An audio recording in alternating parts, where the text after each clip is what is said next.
എബ്രായർക്ക് എഴുതിയ ലേഖനം 12-ാം അധ്യായത്തിൻ്റെ 3-ാമത്തെ ചിന്തകളിലേക്ക് ഞാൻ നിങ്ങളെ വിശ്വാസത്താൽ സ്വാഗതം ചെയ്യുകയാണ്. 2-ാം വാക്യം ഇങ്ങനെയാണ് നമ്മൾ വായിച്ച് അവസാനിപ്പിച്ചത്. വിശ്വാസത്തിൻ്റെ നായകനും പൂർത്തി വരുത്തുന്നവനുമായ യേശുവിനെ ശ്രദ്ധിച്ചു നോക്കുക. ഹല്ലേലൂയ.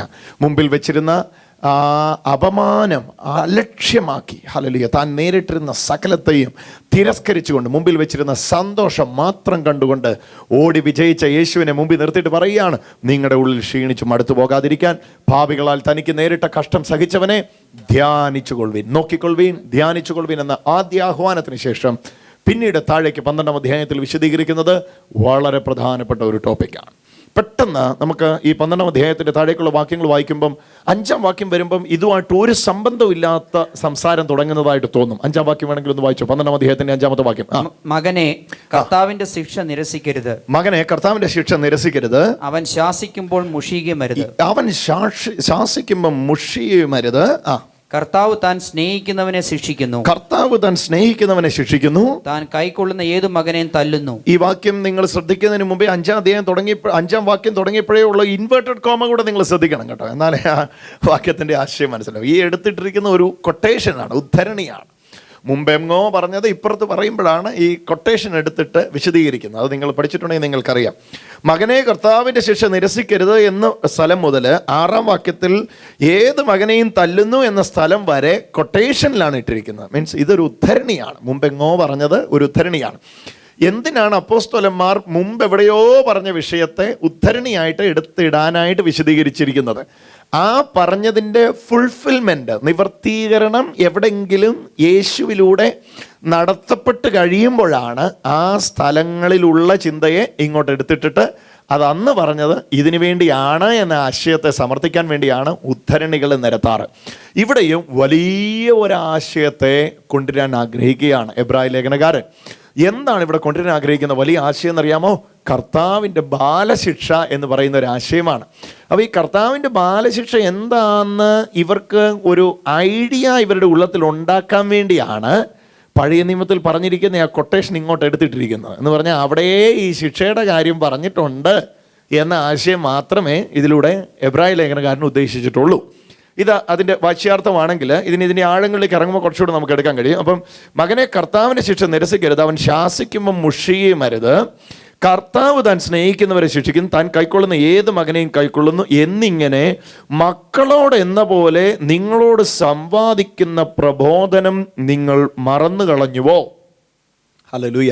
അപ്പോൾ സംവാദിക്കുന്ന പ്രബോധനമാണ് ഇവിടുത്തെ വിഷയം. അതാണ് നിങ്ങളുടെ ഉള്ളത്തിലേക്ക് എഴുതേണ്ടത്. സംവാദിക്കുന്ന പ്രബോധനം നിങ്ങൾ മറന്നു കളഞ്ഞുവോ? നിങ്ങളൊന്നുകൂടി ആ വാക്യം നോക്കിയേ. മകനെ കർത്താവിൻ്റെ ശിക്ഷ നിരസിക്കരുത്, അവനെ ശാസിക്കുമ്പോൾ മുഷിയരുത്. 6-ാമത്തെ, കർത്താവ് താൻ സ്നേഹിക്കുന്നവനെ ശിക്ഷിക്കുന്നു, കൈക്കൊള്ളുന്ന ഏത് മകനെയും തല്ലുന്നു. അപ്പൊ ഈ വാക്യങ്ങളൊക്കെ വലിയ കൺഫ്യൂഷൻ സാധാരണക്കാർക്കുണ്ട്. കർത്താവ് അങ്ങ് തല്ലാൻ നിൽക്കുക. കർത്താവ് സ്നേഹിക്കുന്നുണ്ടോ? വലിയ അടി തന്നിട്ട് സ്നേഹിക്കത്തുള്ളൂ. ഹല്ലേലൂയ. അതുകൊണ്ട് തന്നെ മിക്കവരും ഇങ്ങനെ ഒരു ചിന്തയിലേക്കാണ് അവസാനം എത്തുന്നത്. ഇന്ന് നമ്മൾ കടന്നു പോകുന്ന ആ പരിശോധനകളെല്ലാം കർത്താവ് നമ്മളെ സ്നേഹിക്കുന്നതുകൊണ്ട് നമുക്ക് തന്നിരിക്കുന്നതാണ്. ഈ കഷ്ടങ്ങളൊന്നും മാറിപ്പോകാൻ വേണ്ടി പ്രാർത്ഥിക്കണ്ട, ഈ രോഗമൊന്നും സൗഖ്യമാകാൻ വേണ്ടി പ്രാർത്ഥിക്കണ്ട, ഈ കടഭാരമൊന്നും ഇല്ലാതാകാൻ വേണ്ടി പ്രാർത്ഥിക്കണ്ട. ഇതെല്ലാം ദൈവം നമുക്ക് തന്നിരിക്കുകയാണ്. കാരണം കർത്താവ് നമ്മളെ സ്നേഹിക്കുന്നവനെ ശിക്ഷിക്കുന്നു എന്ന് വചനത്തിൽ എഴുതിയിട്ടുണ്ടല്ലോ. അപ്പോൾ ഈ ശിക്ഷ എന്താണെന്നും മനസ്സിലാക്കിയില്ലെങ്കിൽ പിശാച് കൊണ്ടിരുന്നത് കർത്താവ് കൊണ്ടിരുന്നതെന്നും കർത്താവ് കൊണ്ടിരുന്നത് പിശാച് കൊണ്ടിരുന്നതെന്നും പറയാൻ സാധ്യതയുണ്ട്. അപ്പോൾ എബ്രായക്കാർക്ക് ഈ പ്രശ്നം ഉണ്ടായി. അതുകൊണ്ട് ഇവർ പലരുടെയും വിശ്വാസം തളർന്നുപോയി. അപ്പോൾ എബ്രായ ലേഖനകാരൻ എബ്രായ സഭയോട് പറയുകയാണ്, നിങ്ങളുടെ വിശ്വാസം തളർന്നു പോകാൻ കാര്യം കർത്താവ് എന്നാ ചെയ്യുന്നത്, പിശാച് എന്നാ ചെയ്യുന്നത് നിങ്ങൾ തെറ്റിദ്ധരിച്ചു. കർത്താവ് ചെയ്തതിനെ പിശാച് ചെയ്തതായിട്ടും പിശാച് ചെയ്തതിനെ കർത്താവ് ചെയ്യുന്നതായിട്ടും നിങ്ങൾ പറഞ്ഞു. എന്താ ഇവർക്ക് സംഭവിച്ചതെന്ന് നിങ്ങൾക്ക് വേണമെങ്കിൽ ഒന്ന് താഴേക്കൊന്ന് വായിച്ചു നിങ്ങളൊന്ന് നോക്കിയേ. ഹല്ലേലൂയ. 12-ാമത്തെ വാക്യം ഒന്ന് നോക്കിയേ. ആകയാൽ തളർന്ന കൈയും കുഴഞ്ഞ. അപ്പൊ ഇവര് പലരുടെയും കൈകൾ തളർന്നുപോയി. പിന്നെ അടുത്തത് കാലുകൾ കുഴഞ്ഞുപോയി. ഹല്ലേലൂയ. ഒന്നുകൂടെ വായിച്ചോ വാക്ക് വേണേ. 12-ാമത്തെ വാക്യം. ആകയാൽ തളർന്ന കൈയും, 12-ന്റെ ആകയാൽ തളർന്ന കൈയും കുഴഞ്ഞ മുഴങ്കാലും നിവർത്തുവീൻ. അടുത്തത്, മുടന്തുള്ളത് ഉളുക്കി പോകാതെ ഭേദമാകേണ്ടതിന് നിങ്ങളുടെ കാലിന് പാദം നിരത്തുവീൻ. അപ്പൊ എന്താണ് കർത്താവിന്റെ ശിക്ഷ എന്ന തെറ്റിദ്ധരിച്ചപ്പം ഇവർക്ക് സംഭവിച്ച കാര്യം 12-ാമത്തെ വാക്യത്തിൽ ഇവരുടെ പലരുടെയും കൈകൾ ബലഹീനമായി, ഇവരുടെ പലരുടെയും കാലുകൾ കുഴഞ്ഞു. നിലനിൽപ്പിനെ അത് ബാധിച്ചു. യേശുവിലുള്ള നിലനിൽപ്പിനെ അത് ബാധിച്ചു. ഇവർക്ക് പലർക്കും അപ്പോസ്റ്റസി അഥവാ വിശ്വാസതയാകം ഉണ്ടാകാൻ സംഭവിച്ചു. കർത്താവ് ഇങ്ങനെയൊക്കെ ചെയ്യുകയാണ്. ഈ സ്നേഹവാനായ ദൈവത്തെ കാണാൻ പറ്റാതെ ഈ കീറാനും തല്ലാനും വഴക്കുണ്ടാക്കാനും വരുന്ന ഈ ദൈവത്തെ എങ്ങനെയാണ് സേവിക്കുന്നതെന്ന് പറഞ്ഞ് ഇവർ പലരും കർത്താവിൻ്റെ കൃപയിൽ നിന്നും പിന്മാറിപ്പോയി, പുറകോട്ട് പോയി. അപ്പോൾ ആ പുറകോട്ട് പോയവരോട് പറയുകയാണ്, നിങ്ങൾ ഇത് തിരിച്ചറിയാത്തത് കൊണ്ടാണ് പിന്മാറിപ്പോയത്. ഹല്ലേലൂയ. നിങ്ങൾ തിരിച്ചറിയണം കർത്താവിൻ്റെ ശിക്ഷ എന്തുവാന്ന്. നമുക്കൊന്ന് തിരിച്ചറിയാം കർത്താവിൻ്റെ ശിക്ഷ എന്തുവാന്ന്. എങ്ങനെയാണ് കർത്താവ് ശിക്ഷിക്കുന്നത് നമുക്കൊന്ന് കാണാം. ഈ വാക്യങ്ങൾ കുറച്ച് നല്ലതായിട്ട് ശ്രദ്ധിച്ചാൽ മാത്രമേ നിങ്ങൾക്ക് ഈ വാക്യങ്ങൾ മനസ്സിലാകുകയുള്ളൂ. ദയവായിട്ട് ഈ 5-ാമത്തെ വാക്യം പോലും ഒന്നുകൂടെ വായിക്കുമ്പം കർത്താവിൻ്റെ ശിക്ഷ എന്താണെന്ന് മനസ്സിലാക്കാൻ വേണ്ടി നിങ്ങളൊന്ന് ഈ വാക്യത്തിലേക്ക് വന്നാട്ടെ. മകനെ, കർത്താവിൻ്റെ ശിക്ഷ നിരസിക്കരുത്, അവൻ ശാസിക്കുമ്പം മുഷിക്കുകയും അരുത്. അപ്പൊ കർത്താവിൻ്റെ ശിക്ഷ എന്ന് പറഞ്ഞിട്ട് തൊട്ടടുത്ത വാക്യത്തിൽ അവൻ ശാസിക്കുമ്പം, അതിന് നിങ്ങളൊരു അടിവര ഇട്ടോണം ആദ്യം തന്നെ. കർത്താവിൻ്റെ ശിക്ഷ എന്ന് പറഞ്ഞിട്ട് തൊട്ടടുത്ത വാക്യത്തിൽ പറയും അവൻ ശാസിക്കുമ്പം മുഷിയരുത്. അപ്പം അവിടുത്തെ ഒന്നാമത്തെ ധ്വനി എന്ന് പറയുന്നത് കർത്താവിൻ്റെ ശിക്ഷ എന്ന് പറയുന്നത് ശാസനമാണെന്നുള്ളതാണ്. ഓക്കെ, ആ തുറന്നു കിട്ടിയ ആ ചെറിയ ആശയത്തെ താഴേക്ക് വിപുലീകരിക്കുന്നുണ്ട് അപ്പോസ്തലൻ. അപ്പം നിങ്ങളിപ്പോൾ ആ ചെറിയ ആശയത്തിൽ ഒന്ന് സ്റ്റിക്ക് ഓൺ ചെയ്തോണം. ജസ്റ്റ് ഒന്ന്, ആ കർത്താവിൻ്റെ ശിക്ഷ എന്ന് പറയുന്നത് തന്നെ അവൻ ശാസിക്കുകയാണ്. ആ ശാസനയിൽ മുഷിയരുത് എന്നുള്ള ആശയമാണ്. ഇനി എന്താണ് ഈ ശാസന എന്നത് താഴേക്ക് വിശദീകരിക്കുക. കർത്താവ് താൻ സ്നേഹിക്കുന്നവരെ ശിക്ഷിക്കുന്നു, കൈക്കൊള്ളുന്ന ഏത് മകനെയും തല്ലുന്നു. അപ്പോൾ 2 പദം ഇവിടെ വരുന്നുണ്ട്. കൈക്കൊള്ളുന്നവനെ ശിക്ഷിക്കുന്നു, പിന്നെ താഴേക്ക് വരുമ്പോൾ പറയുന്നു ഏത് മകനെയും തല്ലുന്നു. എന്നിട്ട് അടുത്ത വാക്ക് നോക്കിയേ, എന്നിങ്ങനെ മക്കളോടെന്ന പോലെ നിങ്ങളോട് സംവാദിക്കുന്ന പ്രബോധനം. കണ്ടോ, അപ്പം തല്ലുന്നു എന്ന് പറഞ്ഞിട്ട് തൊട്ട് അടുത്ത വാക്യത്തിൽ പറയേ ഇങ്ങനെ തല്ലുന്നു, സ്നേഹിക്കുന്ന ഏത് മകനെയും. അവിടെ നിന്ന് വായിച്ചോ, സ്നേഹിക്കുന്ന ഏത് മകനെ, കർത്താവ് താൻ സ്നേഹിക്കുന്നവനെ ശിക്ഷിക്കുന്നു, താൻ കൈക്കൊള്ളുന്ന ഏത് മകനെയും തല്ലുന്നു, എന്നിങ്ങനെ മക്കളോടെന്ന പോലെ നിങ്ങളോട് സംവാദിക്കുന്ന. നോക്കിയേ, അപ്പൊ അത് വളരെ എളുപ്പത്തിൽ തുറന്ന് എടുക്കാവുന്നതേ ഉള്ളൂ. മേളിൽ കൂടെ ഒന്നുകൂടെ എൻ്റെ കൂടെ ഒന്ന് വന്നേ. സ്നേഹിക്കുന്ന ഏവനെയും ശിക്ഷിക്കുന്നു, കൈക്കൊള്ളുന്ന ഏത് മകനെയും തല്ലുന്നു, എന്നിങ്ങനെ മക്കളോടെന്ന പോലെ നിങ്ങളോട് സമ്പാദിക്കുന്ന പ്രബോധനം നിങ്ങൾ മറന്നു കളയുന്നുവോ? ഹല്ലേലൂയ. അപ്പം ഇവിടെ ശിക്ഷയെന്ന് മേളി പറഞ്ഞപ്പം ഏറ്റവും ആദ്യം തന്നെ പറഞ്ഞു ഇതെന്തല്ല. ഹല്ലേലൂയ. ശിക്ഷ നിരസിക്കരുത്, ശാസനയാണ്. കർത്താവിൻ്റെ ശാസനയാണ് കർത്താവിൻ്റെ ശിക്ഷ എന്ന ആദ്യ അർത്ഥത്തെ വിശദീകരിച്ചിട്ട് താഴെ 2-ാമത്തെ അർത്ഥത്തിൽ വിശദീകരിക്കും പറയുക, എന്നിങ്ങനെ മക്കളോടെന്ന പോലെ നിങ്ങളോട് സംവാദിക്കുന്ന പ്രബോധനം. പറഞ്ഞേ, പ്രബോധനം എന്ത് ചെയ്യരുത്, നിങ്ങൾ മറന്നു കളഞ്ഞുവോ? ഹല്ലേലൂയ. അപ്പം സ്നേഹിക്കുന്നവനെ ശിക്ഷിക്കുന്നു, കൈക്കൊള്ളുന്ന ഏത് മകനെയും തല്ലുന്നു, എന്നിട്ട് അതിൻ്റെ വിശദീകരണം താഴെ കൂടെ പറയുകയാണ് മക്കളോടെന്ന പോലെ നടത്തുന്ന പ്രബോധനം. മേളിൽ പറഞ്ഞു ശാസന, പിന്നെ പറയുന്നു പ്രബോധനം. 2 പദം ഒന്ന് ചേർന്ന് പറഞ്ഞേ, ശാസന, പ്രബോധനം. കുറച്ചുകൂടെ നല്ലതായിട്ട് പറയാം, താക്കീത്, ഉപദേശം. പറഞ്ഞേ, 2 ഒന്ന് പറഞ്ഞേ, താക്കീത്, ഉപദേശം. ഹല്ലേലൂയ. എടാ കൊച്ചേ, നീ എന്നാടാ ഇങ്ങനെ നടക്കുന്നേ? എടാ അങ്ങനെ നടക്കല്ലോ കേട്ടോ. ഇതെന്താ പറഞ്ഞേ ആദ്യത്തേത്, നീ എന്താ ഇങ്ങനെ നടക്കുന്നേ? നീ ഇങ്ങനെ നടക്കാനുള്ളവനല്ല എന്ന് ഒരപ്പൻ ഒരു മകനെ പറയുമ്പോൾ അത് ശാസനയാണ്. എന്നാൽ നീ എന്താണ് എന്ന് 2-ാമത് വിശദീകരിക്കുന്ന ശാസനയല്ല, നീ എന്താകണം അല്ലെങ്കിൽ നിന്നെ എന്താക്കിയിരിക്കുന്നു എന്ന് പറയുന്നത് ഉപദേശമാണ്. അപ്പൊ പ്രബോധനവും ശാസനയുമാണ് കർത്താവിൻ്റെ ബാലശിക്ഷ. കരമുയർത്തി ഒരു ഹല്ലേലൂയ പറഞ്ഞേ. ഇപ്പോൾ ഉറപ്പിക്കണ്ട, താഴേക്ക് പോയിട്ട് ഉറപ്പിച്ചാൽ മതി. കാരണം ഉറപ്പിക്കാനുള്ളതൊന്നും പറഞ്ഞിട്ടില്ല, ഉറപ്പിക്കാനുള്ളത് അവിടെ പറയാൻ പോകുന്നേ ഉള്ളൂ. അപ്പോൾ ഈ സ്റ്റാൻഡ് ചെയ്യുന്നുണ്ട് എൻ്റെ കൂടെ ഒന്ന് പറഞ്ഞേ, കർത്താവിൻ്റെ ശിക്ഷ. ഉറക്കെ പറ, കർത്താവിൻ്റെ ശിക്ഷ, കർത്താവിൻ്റെ പ്രബോധനവും. ഉറക്കെ പറ, കർത്താവിൻ്റെ പ്രബോധനവും കർത്താവിൻ്റെ ശാസനയുമാണ്. ഇത് നമുക്ക് മനസ്സിലാൻ വേണ്ടി താഴേക്ക് വിശദീകരിക്കുമ്പോൾ ഉദാഹരണങ്ങൾ പറയുന്നത്. എന്നിങ്ങനെ മക്കളോടെന്ന പോലെ നിങ്ങളോട് നടത്തുന്ന സമ്പാദിക്കുന്ന പ്രബോധനം നിങ്ങൾ മറന്നു കളയുന്നുവോ? എന്നിട്ട് 7-ാമത്തെ വാക്യം നോക്കി, നിങ്ങൾ ബാലശിക്ഷ സഹിച്ചാൽ ദൈവം മക്കളോടെന്ന പോലെ. അപ്പൊ ബാലശിക്ഷ എന്ന വിഷയത്തെ 7-ാം വാക്യത്തിലേക്ക് കൊണ്ടുവന്നിട്ട് പറയുക, ബാലശിക്ഷ എന്താ? ദൈവം മക്കളോട് എന്ന പോലെ നിങ്ങളോട് പെരുമാറുന്നതാണ് ബാലശിക്ഷ. ഒരു ഹല്ലേലൂയ പറഞ്ഞേ.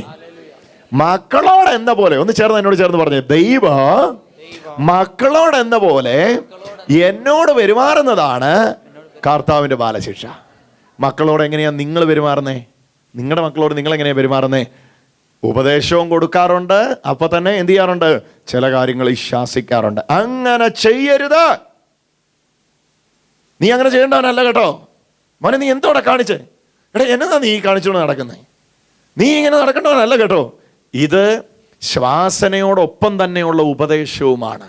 അതാ ഇവിടെ പറയുന്നേ, മക്കളോട് എന്ന പോലെ. നിങ്ങൾ ആ വാക്യം നോക്കി, 7-ാമത്തെ വാക്യം. നിങ്ങൾ ബാലശിക്ഷ സഹിച്ചാൽ ദൈവം മക്കളോട് എന്ന പോലെ നിങ്ങളോട് പെരുമാറുന്നു. എന്നിട്ട് വിശദീകരിക്കുക, അപ്പൻ ശിക്ഷിക്കാത്ത മകൻ എവിടെയുള്ളൂ. അപ്പം അപ്പോഴും നമുക്കൊരു തെറ്റിദ്ധാരണ വരാൻ സാധ്യതയുണ്ട്. ഇവിടുത്തെ അപ്പനെ പോലെയാണ് കർത്താവ് എന്ന അപ്പൻ. അപ്പൊ താഴേക്ക് വിശദീകരിക്കുമ്പോൾ പിന്നെ അതിനെ കുറച്ചുകൂടെ തുറക്കുകയാണ്. ഇവിടുത്തെ അപ്പന്മാരെ പോലെ അല്ല ഈ അപ്പൻ. അത് മനസ്സിലാക്കണമെങ്കിൽ അടുത്ത വാക്യം നിങ്ങളൊന്ന് വായിച്ചേ. നമ്മുടെ ജഡസംബന്ധമായ പിതാക്കന്മാർ നമ്മെ ശിക്ഷിച്ചപ്പോൾ നാം അവരെ വണങ്ങിപ്പോന്നുവല്ലോ. അറിയാലോ കാര്യം എന്നാന്നറിയാലോ. അടി കിട്ടുമല്ലോ എന്ന് പേടിച്ച് സുല്ലിട്ട് കീഴടങ്ങി ഡീസൻ്റ് ആയിട്ട് നടന്നു. എന്നാ കാര്യം? അടി പേടിച്ച് ഡീസൻ്റ് ആയിട്ട്. നമ്മുടെ ജഡസംബന്ധമായ പിതാക്കന്മാർ നമ്മെ ശിക്ഷിച്ചപ്പോൾ നമ്മൾ അവരെ വണങ്ങിപ്പോന്നു. ഇനി അടുത്തത്, ആത്മാക്കളുടെ പിതാവിന് ഏറ്റവും അധികമായി കീഴടങ്ങി അടി കിട്ടും. അല്ലെങ്കിൽ അടിച്ച അപ്പന് നിങ്ങൾ കീഴടങ്ങിയെങ്കിൽ, ജഡിക അപ്പൻ ജഡത്തിൽ അടിച്ചപ്പം നിങ്ങൾ കീഴടങ്ങിയെങ്കിൽ, ആത്മാക്കളുടെ ഉടമസ്ഥനായ ദൈവം ആത്മാവിൽ നടത്തുന്ന ബാലശിക്ഷ, ആ ബാലശിക്ഷയാണ് ഈ വാക്യത്തിൽ വിശദീകരിക്കുന്നത്. പ്രബോധനം, ശാസന. ഹല്ലേലൂയ. ഞാൻ 15-ാം അധ്യായത്തിൽ യോഹന്നാനെ കൊണ്ടുപോയി ഇത് കണക്ട് ചെയ്യാം. പക്ഷെ ഇപ്പോൾ എൻ്റെ കൂടെ നിങ്ങൾ വരിക. ആ പ്രബോധനമാണ് കർത്താവിൻ്റെ ബാലശിക്ഷ. ചെയ്യരുത്, നീ അങ്ങനെ പോകേണ്ടവനല്ല എന്നെ താക്കീത് ചെയ്യുന്നതാണ് കർത്താവിൻ്റെ ബാലശിക്ഷ. നീ അങ്ങനെ പോകേണ്ടവനല്ല. അതുകൊണ്ടാണ് ലേഖനങ്ങളെല്ലാം കർത്താവ് അപ്പോസ്തലന്മാരിലൂടെ വാണിംഗ് സഭയ്ക്ക് കൊടുക്കുന്നത്.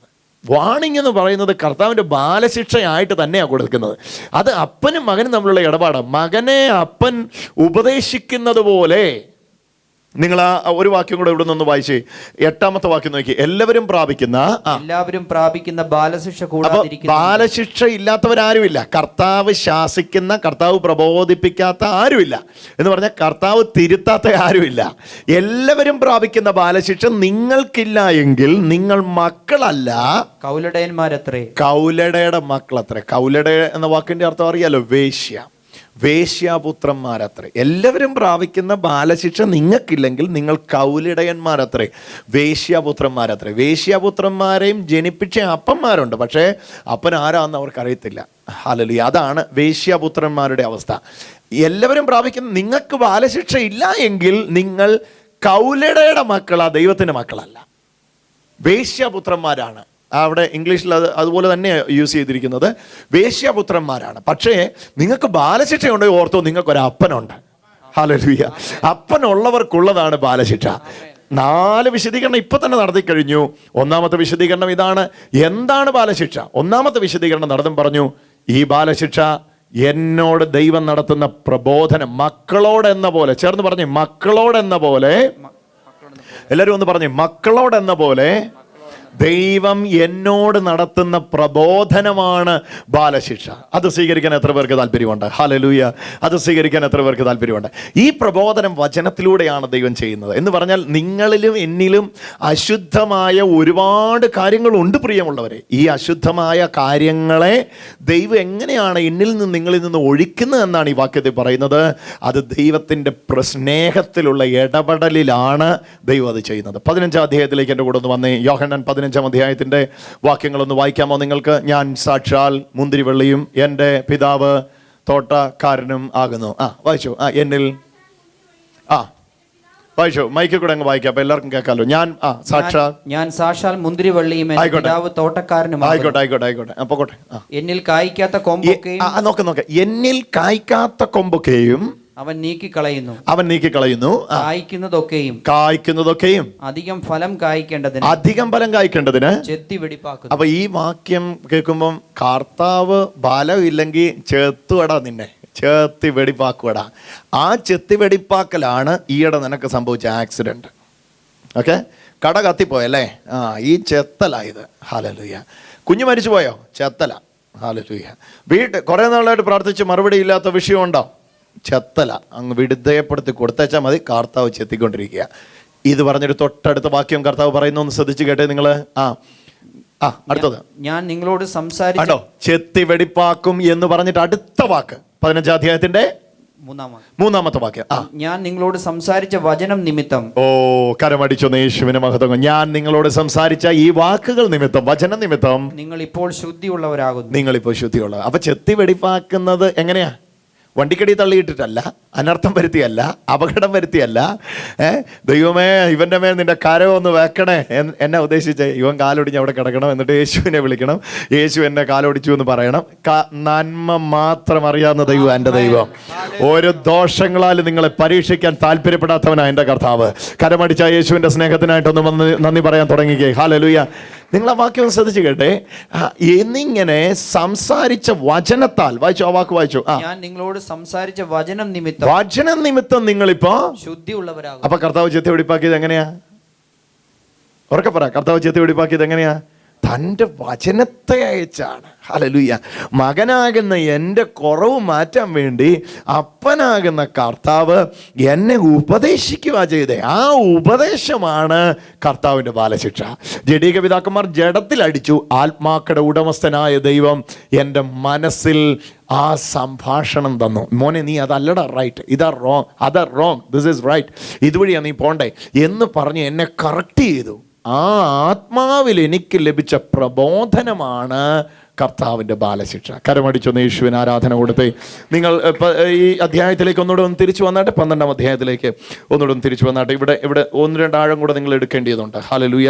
ദയവായിട്ട് നിങ്ങൾ 7-ാം വാക്യത്തിൻ്റെ 9-ാം വാക്യവും 10-ാം വാക്യവും നോക്കുക. നമ്മുടെ ജഡസംബന്ധമായ പിതാക്കന്മാർ നമ്മെ ശിക്ഷിച്ചപ്പോ നാം അവരെ വണങ്ങി പോന്നു.